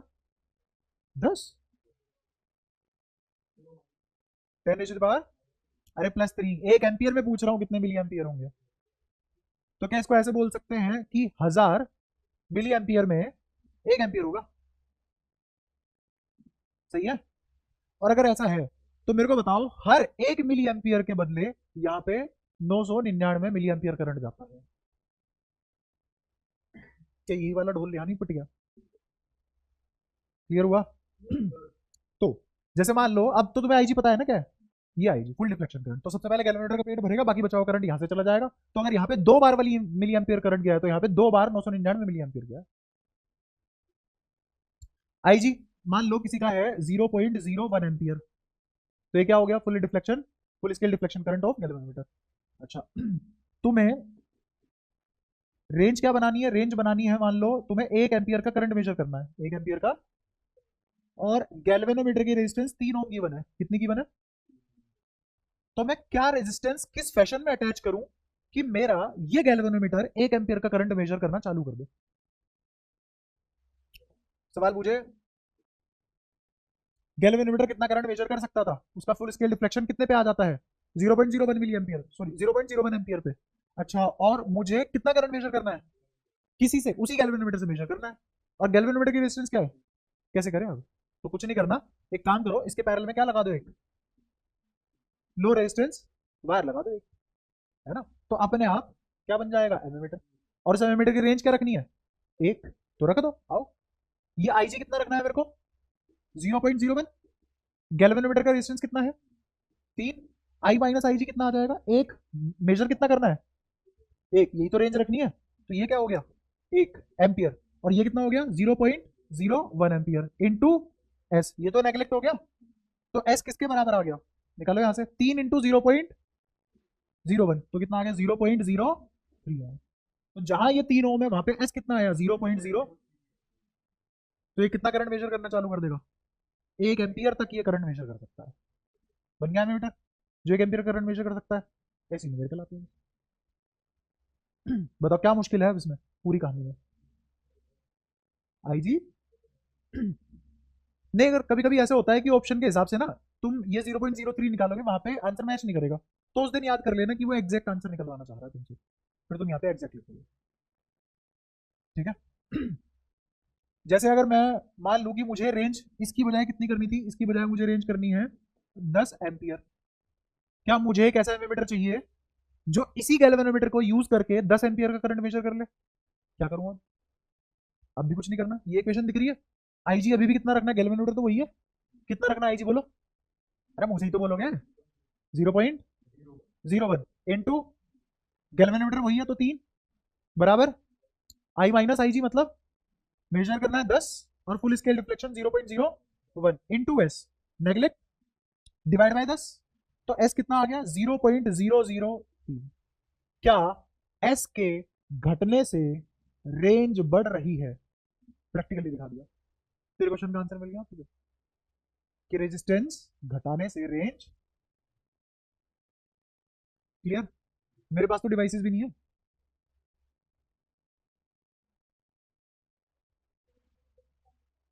हाँ, और वो जितनी छोटी होगी रेजिस्टेंस उतनी ही रेंज बड़ी आएगी, उतना ही बड़ा करंट मेजर कर पाओगे। क्या सारी बातें क्लियर हुई, श्योर।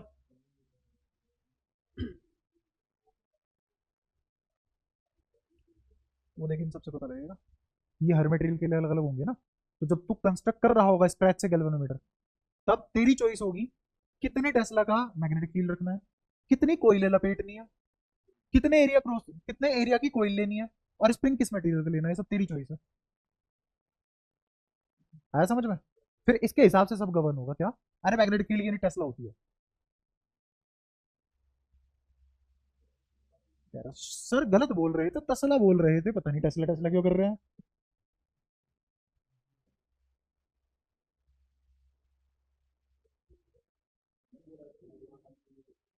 वो क्यों बताएगा, वो हर जगह वही बताएगा तेरे को, भाई साहब कुछ जगह ऐसी होती है जहां दूसरों से ना जाने चीजें ज्यादा बेटर है, वरना सारी चीजें वही कर लेगा तेरे लिए।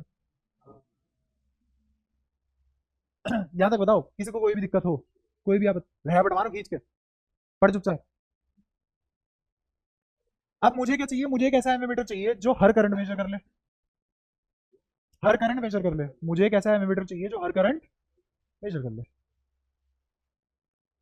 तो अगर मैं इस एस को जीरो अप्रोच करा दूं तो मेरी रेंज क्या इन्फिनिटी को अप्रोच नहीं करेगी, अगर मैं इसको जीरो अप्रोच करा दूं तो ये बिल्कुल वैसा नहीं हो गया कि रेजिस्टेंस की बजाय क्यों ना मैं शॉर्ट कर दूं उसको, सर्किट को, है ना, एक वायर लगा दो बस, रेजिस्टेंस जीरो, तो रेंज इनफाइनाइट। अच्छा, रेजिस्टेंस पढ़ाते टाइम मैंने तुम्हें एक कॉन्सेप्ट पढ़ाया था, अगर तुम्हें छुटपुट चीजें याद हो, पैरेलल के केस में,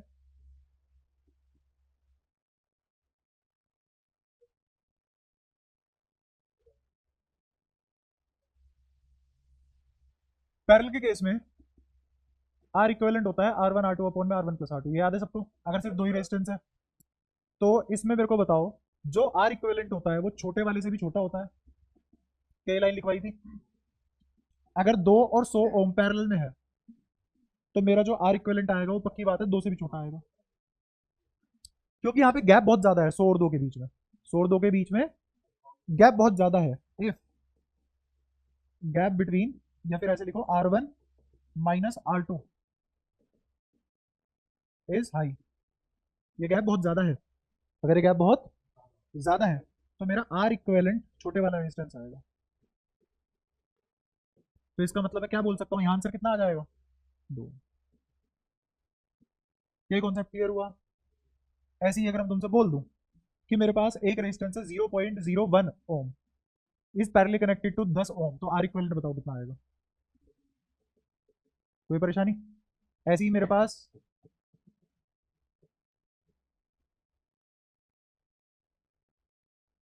बताओ आर इक्विवेलेंट कितना आएगा?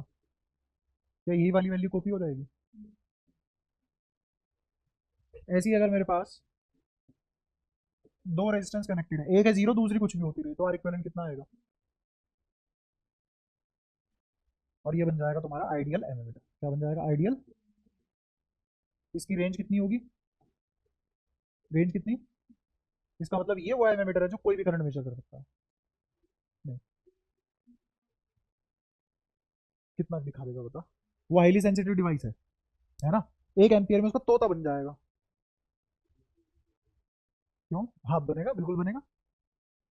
तो गैल्वेनोमीटर के पास तो बहुत लिमिटेशन है ना, वो तो 0.01 एम्पियर मेजर करके गायब था, फुल स्केल डिफ्लेक्शन आ गई थी, उसके बाद मुझे क्या करना पड़ा? कन्वर्जन करना पड़ा। रेंज रेंज रेंज नहीं, लेकिन हम हमेशा क्या पढ़ेंगे? और जो तुम प्रैक्टिकल परफॉर्म करते हो उसमें भी यही सब लगाते हो, इसीलिए वैल्यूज अनशंट आती है, इसीलिए कभी भी एग्जैक्ट आंसर नहीं आता, इसीलिए हमेशा एरर आता है। प्रैक्टिकली एरर को तुम नहीं मिटा सकते, इसीलिए 11वीं क्लास का पहला ही chapter unit dimension and error measurement है, क्योंकि एरर प्रैक्टिकली आता ही आता है, तुम कभी भी एरर फ्री चीजें नहीं ऑब्टेन कर सकते। एरर फिजिकल क्वांटिटी के साथ उतना ही अटैच्ड है जितनी हमसे हमारी सांसें रहेंगी रहेंगी हमेशा, ठीक है? क्या? एरर तो एरर है, रहेगा ही। तेरे में कोई डिफेक्ट था बहना, तो तू मरने के बाद ये थोड़ा बोल देंगे नहीं भाई बहना तो नहीं था। एरर ऑलवेज रिमेन्स, और यहाँ आंखों की बात नहीं हो रही थी। तो तुम्हें पता लग चुका है आइडियल एमिटर क्या है। अब थोड़ा सा फर्क देख लेते हैं आइडियल एमिटर और प्रैक्टिकल एमिटर में। बोल जल्दी बोल, पता नहीं।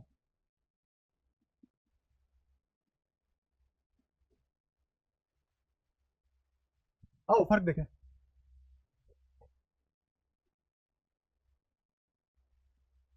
तुम्हें ऐसे अच्छा नहीं लगता क्या? चीजें समझ में आ रही है, एक एक चीज समझ में आ रही है जो अब तक समझ नहीं आ रही थी, तो पढ़ लो।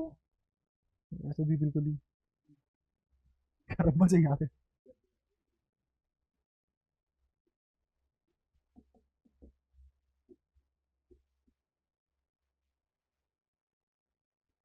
ये आइडियल एमिटर है। आइडियल एमिटर की आर इक्विवेलेंट बोलो। आर इक्विवेलेंट होता कितना होगा इसका? क्या इसका आर इक्विवेलेंट होता होगा S G upon S plus G, और ये किसके बराबर है? 0 के बराबर है।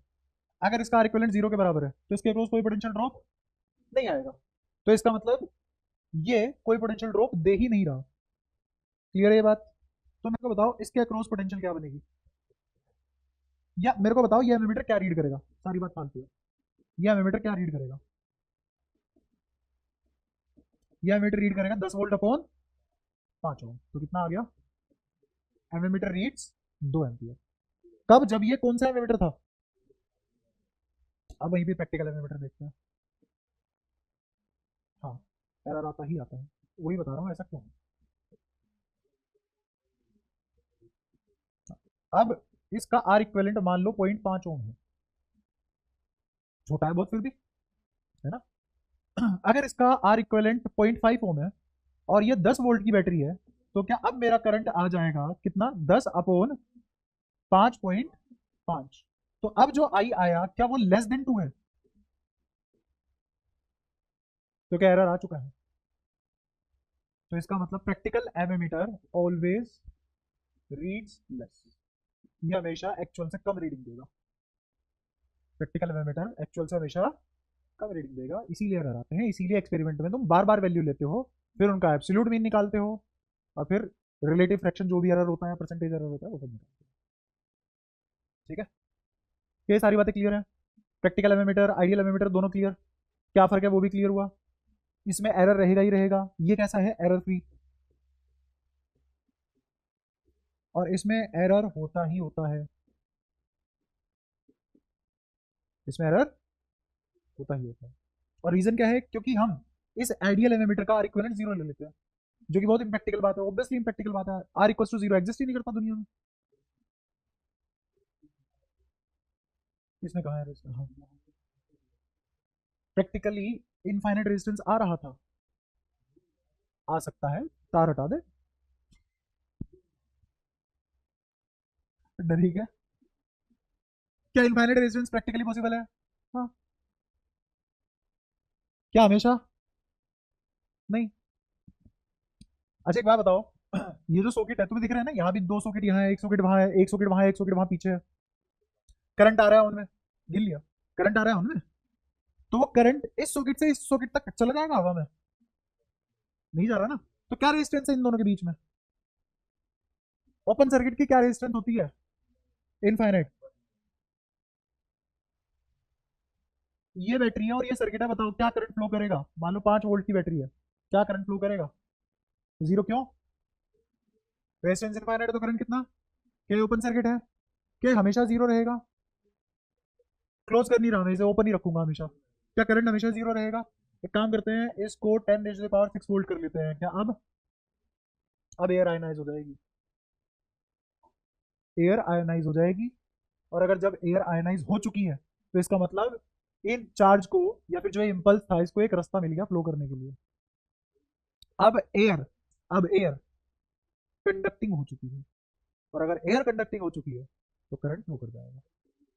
नहीं, ये थ्योरी है, ये असलियत में होता है। तुमने देखा कभी कभी ऐसे होता है, एक एक मतलब मेटेलिक बॉल यहाँ पे है, एक मेटेलिक बॉल यहाँ है, और मैं इनको बहुत ज्यादा चार्ज कर दूं तो इनके बीच में तुम्हें स्पार्क दिखता है कनेक्ट होता हुआ। बिजली कैसे कड़कती है? और ये एक टेस्ला कोई भी है। अगर तुम्हारे लिए अगर तुम्हारे लिए कोई तार में से ही करंट जा सकता है, तो आसमान में बिजली कैसे चमकती है? क्योंकि वहां पे एयर आयनाइज हो जाती है, क्योंकि वहां पे पोटेंशियल डिफरेंस इतना क्रिएट हो जाता है। It is practical. ठीक है। तो ऑलवेज नाम की कोई चीज तो देखो कभी एग्जिस्ट करती नहीं है। बट हाँ, प्रैक्टिकली इनफाइनाइट रेजिस्टेंस बोला जा सकता है ओपन सर्किट में, आर बराबर इनफाइनाइट होता है किसी भी वायर के लिए। क्योंकि जनरली हम इतनी पोटेंशियल की बात नहीं करते, 10 पावर 6, 10 पावर 6 मतलब 1 लाख वोल्ट।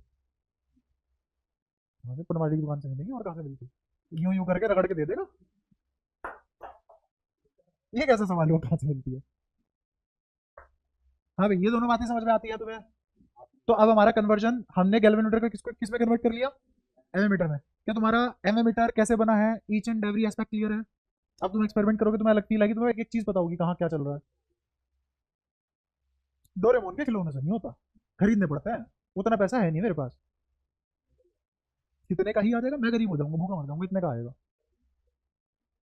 पैसे ही ना दे दे, अगर इतने पैसे हैं उसके पास गिफ्ट करने की बजाय, मैं कुछ और पढ़ा दूंगा। अच्छा, हाँ, तो अब गैल्वेनोमीटर किस में कन्वर्ट करेंगे? वोल्ट मीटर में। हाँ, वो भी बताऊंगा ना फिर, तुम पहले यार थोड़ा सा कंटिन्यूशन में तो आ देखिए। तुम देखते रहो बस, अभी काम में पढ़ाई पे ध्यान दो। तो गैल्वेनोमीटर को वोल्ट मीटर में कन्वर्ट करना है। ये तो गैल्वेनोमीटर है ही जी। यहाँ से करंट आया आई, तो मुझे बताओ यहाँ से यहाँ ड्रॉप कितना? बोलो। पोटेंशियल ड्रॉप आई जी। मुझे अब ये जो वैल्यू आई है वी की, ये छोटी है, value is small, value is, अगर मुझे ये वैल्यू बढ़ानी है तो मुझे जी बढ़ाना पड़ेगा। समझ रहे हो?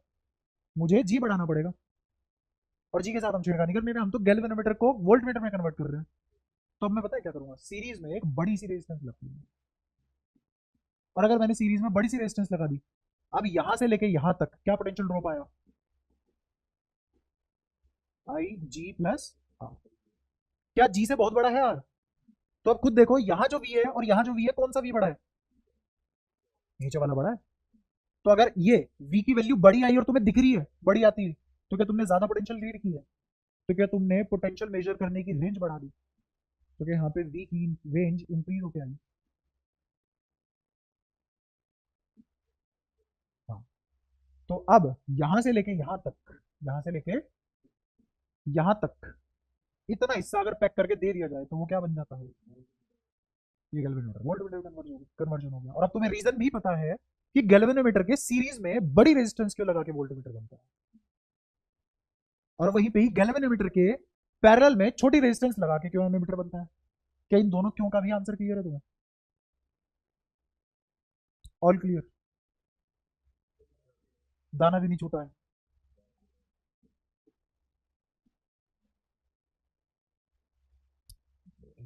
इसकी क्रिया में स्टोरी खुलेगा इसका, बड़े होकर देख लेना।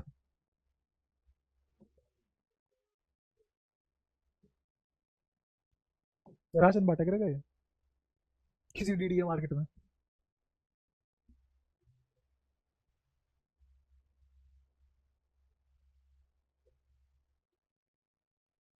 सामने वाले को कौन देख पाया?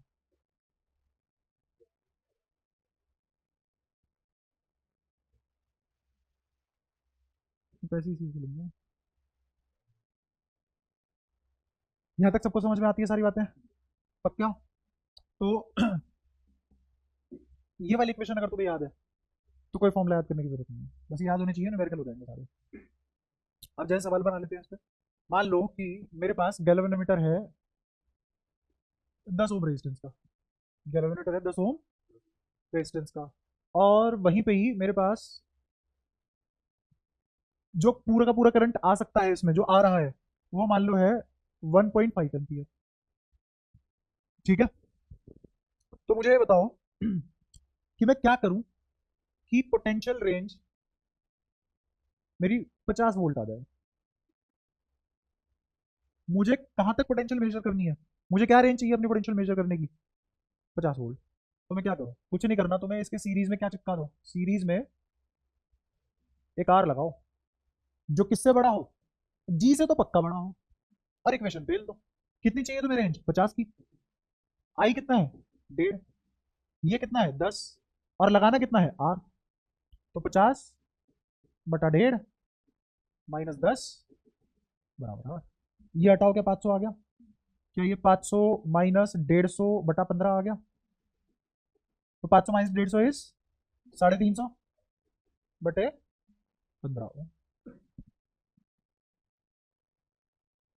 बताओ कोई दिक्कत? क्या 15 से 300 चला जाता है पूरा पूरा? हाँ चला जाता है। कितनी बार? 20 बार। कितनी बार? 20 बार। और ये 350 है, तो 15 या 45 भी होता है। तो लगभग आंसर 23 पॉइंट समथिंग कुछ आ जाएगा। क्या सारी बातें क्लियर है? ऐसे तुम अपनी रेंज बढ़ा सकते हो वोल्टमीटर की। तो ये क्या हो गया, गैल्वेनोमीटर को किस में कन्वर्ट करना? वोल्टमीटर में कन्वर्ट करना। अच्छा, अब एक और चीज। अगर मुझे रेंज 50 की बजाय कितनी करनी होती, 50 की बजाय मान लो मेरे को 500 वोल्ट करनी होती, तो मैं यहाँ क्या रखता? 500 वोल्ट। अगर मैं यहाँ 500 वोल्ट रखता तो इसको किससे डिवाइड करते? 1.5 से। और फिर क्या घटाते इसमें से? आर। तो अब 5000 में से क्या घटता? 150/15। क्या अब मेरा आंसर 230 समथिंग कुछ आता? इसका मतलब यहाँ रेजिस्टेंस जितना बढ़ेगा रेंज उतनी ही बढ़ेगी। वहां क्या था? एस जितना छोटा उतनी रेंज, यहाँ आर जितना बड़ा उतनी रेंज। क्या उल्टा है दोनों में? ठीक है। तो इसका मतलब अगर किसी दिन मेरा आर इक्विवेलेंट, सीरीज के केस में तो मैं एक और चीज बता देता हूँ, सीरीज के केस में आर इक्विवेलेंट किसके बराबर आता है? R1 + R2। तो इसमें क्या तुम्हें याद है बड़े से भी बड़ा आती है वैल्यू, बड़े से बड़ा। तो अगर मान लो दो चीजें मेरी सीरीज में है, जैसे 5 ओम और 10 ओम, तो मुझे बताओ क्या आर इक्विवेलेंट 10 ओम से भी बड़ा आएगा? क्लियर हुआ? अच्छा, लेकिन अगर डिफरेंस बहुत ज्यादा है दोनों में, जैसे मैंने एक ले लिया 1 ओम और ये ले लिया सीरीज में 100 ओम, तो आर इक्विवेलेंट 101 की बजाय क्या मैं 100 ओम लिख दूं, कोई खास फर्क नहीं पड़ेगा। तो इसका मतलब अगर दोनों रेजिस्टेंस का डिफरेंस बहुत ज्यादा है वेरी लार्ज। किसके केस में? Series case. दोनों रेजिस्टेंस का डिफरेंस बहुत ज्यादा है, तो आर इक्विवेलेंट बड़े वाला हो जाएगा। तो अगर मैं बोलूं 0 ohm is in series with, is in series with 0 infinite ohm is in series with anything, तो मेरे को बताओ आर इक्विवेलेंट का इनफाइनाइट आ जाएगा। और अगर आर इक्विवेलेंट इनफाइनाइट आ गया तो रेंज भी कितनी आ जाएगी? तो कोई ऐसा वोल्ट मीटर बताओ जो हर पोटेंशियल मेजर कर ले। कुछ नहीं करना, सीरीज में इनफाइनाइट रेजिस्टेंस लगा देंगे सीरीज में, और ऐसा वोल्ट मीटर क्या कहलाएगा? Ideal volt meter.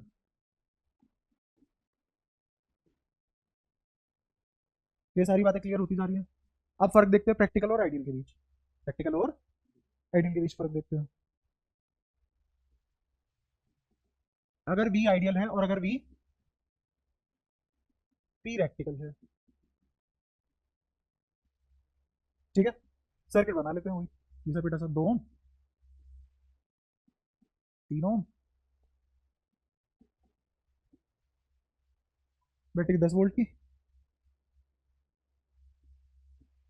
और यहाँ वोल्ट मीटर। मैंने एक और चीज नहीं बताई, एमीमीटर में रेजिस्टेंस पैरेलल में लगाई जाती है सीरीज में? पैरेलल में। एमीमीटर में गैल्वेनोमीटर को अगर एमीमीटर में कन्वर्ट करना है तो रेजिस्टेंस पैरेलल में लगाई जाती है, लेकिन जब एमीमीटर बनके तैयार हो जाता है तो वो एमीमीटर सर्किट में कहाँ लगाया जाता है? सीरीज में कि रेजिस्टेंस में? सीरीज में। अच्छा, वोल्ट मीटर कैसे बनाते हैं गैल्वेनोमीटर से? सीरीज में रेजिस्टेंस लगा के। लेकिन जब वोल्ट मीटर बन जाता है तो सर्किट में कैसे लगाते हैं? क्या ये सितारा बनवा के लिखवाने की जरूरत है? याद रहेगी। अपने नोट डिफरेंट भी तो होनी चाहिए, मार्केट में हर नोट्स में लिखा होता है ये सब। तो यहाँ पे मैं वो सब बातें नहीं लिख रहा, याद रहेगी ना पक्का? ठीक है। ऐसे तुम हर चैप्टर में प्रोमिस करके जाते हो, फिर कुछ याद नहीं रहता, फिर नंबर 2 2 3 लाते हो, वो भी नहीं लाते, 1 1.5 लाते हो, है ना? ठीक है, तो ये वोल्ट मीटर किस में लगाया मैंने? पैरेलल में, तभी काम करेगा, सीरीज में काम नहीं करेगा। और इसके अंदर गैल्वेनोमीटर के साथ रेजिस्टेंस कहाँ लगी हुई है? सीरीज। ठीक है। अब ये कैसा है? आइडियल। कैसा है? आइडियल। तो आइडियल इसकी रेजिस्टेंस कितनी है? अगर इनफाइनाइट तो ये तो ओपन सर्किट की तरह काम करेगा, और जो पोटेंशियल इसके अक्रॉस होगी वही पोटेंशियल इसके अक्रॉस होगी, और सारे यहां से करंट कितना जाएगा? 0। तो इसका मतलब सारा का सारा करंट कहां से जाएगा? यहाँ से। क्यों? क्योंकि ऊपर वाले की रेजिस्टेंस इनफाइनाइट है। समझ पाए हो ये सारी बात? तो मेरे को बताओ यहाँ पे वोल्ट मीटर क्या रीड करेगा? सबसे पहले करंट कितना आएगा यहाँ पे? 10/5, 2 एम्पियर। तो ये करंट कितना है? 2 एम्पियर। तो पोटेंशियल ड्रॉप कितना आ जाएगा इसके अक्रॉस? इसके अक्रॉस पोटेंशियल ड्रॉप कितना आ जाएगा? 2 एम्पियर इंटू 2 मतलब 4 वोल्ट। तो ये पोटेंशियोमीटर क्या मेजर करेगा? पोटेंशियोमीटर कह रहा हूँ, सॉरी, वोल्ट मीटर क्या मेजर करेगा? Reads 4 volt. ये सारी बातें क्लियर हो पाई है? हाँ, 6 वोल्ट रीड करता फिर ये वोल्टेज अगर 10⁶ कर दे तो उसको तो कंडक्शन, ये आर अभी तो इनफाइनाइट ही है, आइडियल है ना, उसमें क्या फर्क पड़ेगा? एक बार को ये एग्जिस्ट कर सकता है, ये तो फिर भी एग्जिस्ट नहीं करेगा। ठीक है। यही सर्किट यहां बनाते हैं, लेकिन इस बार वोल्ट मीटर कैसे लेंगे? प्रैक्टिकल।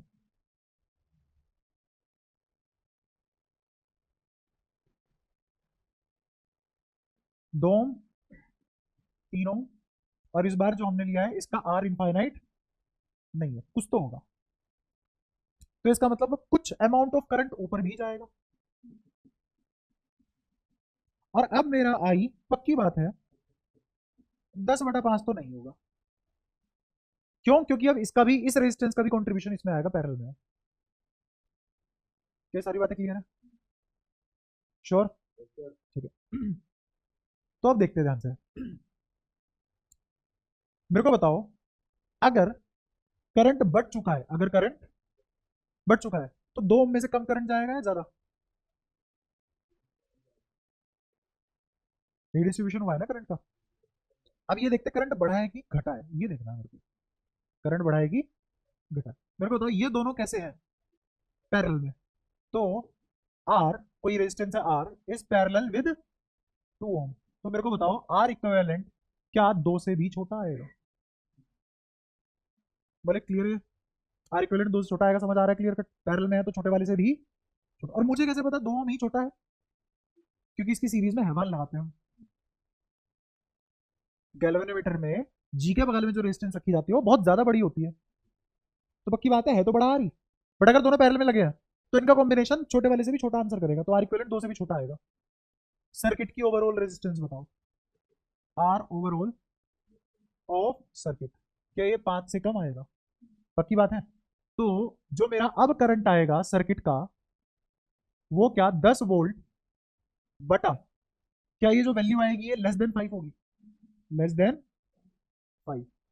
तो जो आई सर्किट आएगा वो क्या प्रीवियस करंट से बड़ा नहीं होगा, मतलब किससे बड़ा होगा, 2 एम्पियर से बड़ा होगा। तो करंट बढ़ा है, करंट बढ़ा है,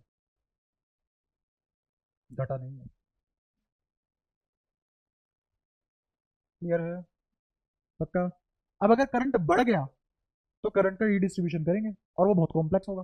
तो करंट को रीडिस्ट्रीब्यूशन करके इसको फर्दर और ज्यादा कॉम्प्लेक्स बनाने की बजाय मैं एक थोड़ा प्रोसेस देता हूँ जिससे काम आसान हो जाएगा सोचने के लिए। हाँ, पहले आई जा रहा था, अब आई से ज्यादा हो गया बिल्कुल। ये जो आई सर्किट है अब जो जा रहा है वो इस वाले करंट से बड़ा है। देख 3 में अब 2 से छोटी वैल्यू जोड़ेगी तो डिवीजन में 5 से छोटी वैल्यू जाएगी, तो 10 को 5 से छोटा नंबर डिवाइड करेगा तो आई 2 से बड़ा होगा। ठीक है। अब अगर आई बड़ा है तो रीडिस्ट्रीब्यूशन करने की बजाय मैं एक थोड़ा प्रोसेस देता हूँ, समझना। क्या इसमें से 2 एम्पियर से ज्यादा बड़ा बड़ा करंट जाएगा तो इसके अक्रॉस जो पोटेंशियल ड्रॉप आएगा, इसमें तो कोई फर्क नहीं पड़ा ना, फर्क तो इस पे पड़ा था, तो इस पे जो पोटेंशियल ड्रॉप आएगा अब क्या 6 वोल्ट से बड़ा होगा, लेकिन वी ड्रॉप ओवरऑल तो 10 के बराबर ही होगा। रेजिस्टेंस कम हो या ज्यादा हो, बैटरी कितने की है तो V A minus V B कितना होगा, तुम इसे 1 करोड़ ओम कर लो, ये V A minus V B फिर भी कितना रहेगा 10, बैटरी उतने की है। क्लियर हुआ? तो नेट पोटेंशियल ओवरऑल अब आज भी कितनी है 10 वोल्ट, लेकिन इसके अक्रॉस ड्रॉप कितने से ज्यादा आ गया, 6 से ज्यादा का ड्रॉप आ गया इसके अक्रॉस। तो इसका मतलब इसके अक्रॉस 4 से कम का ड्रॉप आएगा तभी तो ओवरऑल 10 बनेगा। तो इसका मतलब यहाँ पे जो ड्रॉप आएगा वी ड्रॉप वो क्या आएगा 4 वोल्ट से। तो क्या मैं ये बोल सकता हूं कि practical volt meter, practical volt meter always reads less, और अगेन ये एरर फ्री होगा और इसमें एरर आएगा हमेशा। क्या एमीमीटर भी एक्चुअल रीडिंग से कम रीड करता है और एरर होता है? क्या प्रैक्टिकल वोल्ट मीटर भी एक्चुअल रीडिंग से कम रीड करता है और एरर होता है? ड्रॉप आना था 4 के लेकिन ये 4 से कम ही रीड करेगा, और इसीलिए हम पोटेंशियोमीटर पढ़ते हैं क्योंकि वो करंट ड्रॉ नहीं करता सर्किट से। ये फर्क है वोल्ट मीटर और पोटेंशियोमीटर में। हाँ, प्रैक्टिकल होने के बाद भी वो एरर फ्री रीडिंग दे सकता है, इसीलिए पोटेंशियोमीटर पढ़ा जाता है, क्योंकि वोल्ट मीटर तो गलत उल्ट रीडिंग देता है, पोटेंशियोमीटर नहीं करता ऐसा। उसका रीजन पोटेंशियोमीटर में पढ़ेंगे क्यों, क्योंकि पोटेंशियोमीटर के पास खुद का एक अपना सेल होता है। अगर इसको रिक्वायरमेंट है कुछ खाने पीने की और मैं इसकी यही पूरी करवा दूं सर्किट से अलग हटके, तो सर्किट पे तो कोई फर्क ही नहीं पड़ा, तो क्या एक्चुअल रीडिंग नहीं दे देगा फिर मेरे को? ये किया जाता है पोटेंशियोमीटर में, वोल्ट मीटर में। एक अलग डिवाइस है, एंटायरली डिफरेंट डिवाइस। क्या होता है, बिल्कुल होता है, आप कैसी बात कर रहे हैं, गरीब स्कूल में भी होता है पोटेंशियोमीटर तो। और तुम्हारे स्कूल तो एक नंबर का लुटेरा है ये। अगर स्कूलों में देखा जाए तो इसका जो ये कौन सी वाली दिल्ली है, वेस्ट दिल्ली है, हाँ नॉर्थ ईस्ट जो दिल्ली है, नॉर्थ ईस्ट दिल्ली में सबसे बड़ा पायलट करीबन यहाँ का जैक स्पैरो स्कूलों का तुम्हारा स्कूल ही है।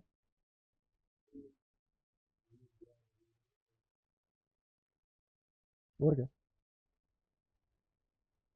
हाँ हाँ, और तब जाके तुम्हें ग्राउंड की नसीब नहीं है।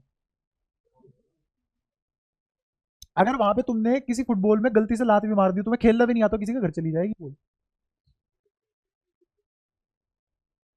वो ऊंची दीवारें ही किसी का घर है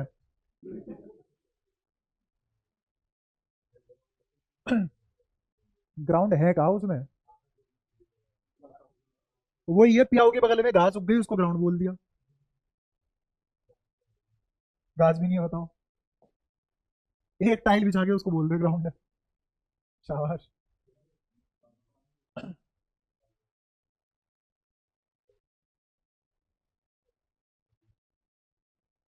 मैं तो सवाल कराने वाला था इसके ऊपर, अब पढ़ा तो दिया ही है। अभी तो तुमने कॉन्सेप्ट पढ़ा है बस, क्वेश्चन प्रैक्टिस भी तो होनी है। कॉल आउट करें क्या तेरे को किडनैप करके ले जाते हैं? ऐसी मान्यता भी क्या ही फायदा यार, जिससे नुकसान ही होता हो। तो भाई क्यों जाम जाम में से जाइयो फिर। हाँ तो कोई दिक्कत नहीं, क्वेश्चन करते हैं हम।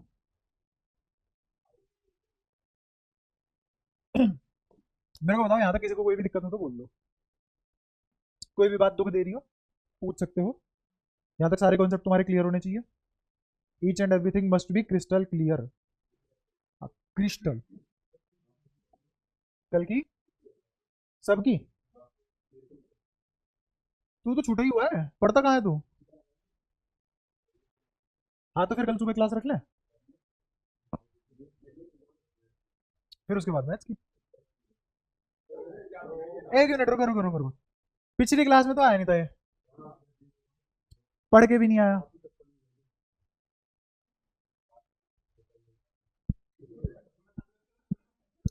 सारी बातें सुनो। चुप। कल सुबह क्लास है। 8 बजे साफ मना कर दी, वो उठेगी नहीं 8 बजे।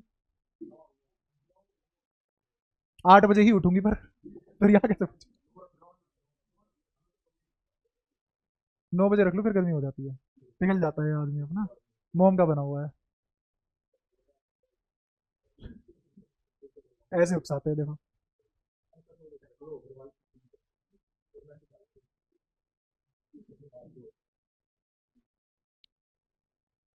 कल शाम को किस किस की क्लास है तुम्हारी? 1 2 3 4। हाँ तो एक काम करते हैं, पहले तुम्हारी मैथ्स की क्लास रख देता हूँ, फिर इनकी फिजिक्स की हो जाएगी सबकी कंबाइंड। मैथ्स की 9 से 12, 12 से फिजिक्स।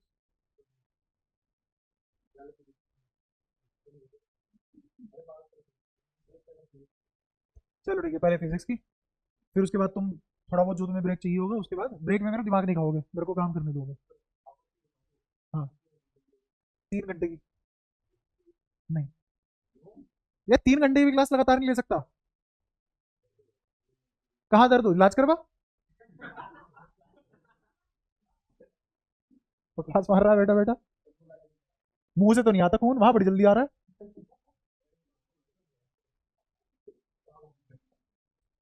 नहीं जायज तो दर्द की व्याख्यान तूने की है, वो तू जाने भाई। दर्द तेरा है। क्या करा दूं? एरर यहाँ काम की नहीं है, एरर की जब क्लास होगी ना, इनकी कॉम्पिटेटिव क्लास होगी, उसमें बुला लूंगा, एक ही क्लास में हो जाएगा वो, ज्यादा बड़ा नहीं है। ठीक है, तुम्हारी पीडीएफ बांधते हैं फटाफट। कल 9 बजे ना फिर। कल 9 बजे फिजिक्स। हाँ मैसेज डाल दूंगा। तू डाल दियो, याद नहीं रहता मेरे को, डाल दियो। हाँ डाल दियो। हाँ डाल दो। फिर मैच की 1 बजे से। हाँ, जब तुम्हारा मन भर जाए तब तक करा दूंगा। जो क्लास होती है उसमें तो आता नहीं है अगला, क्या करना है।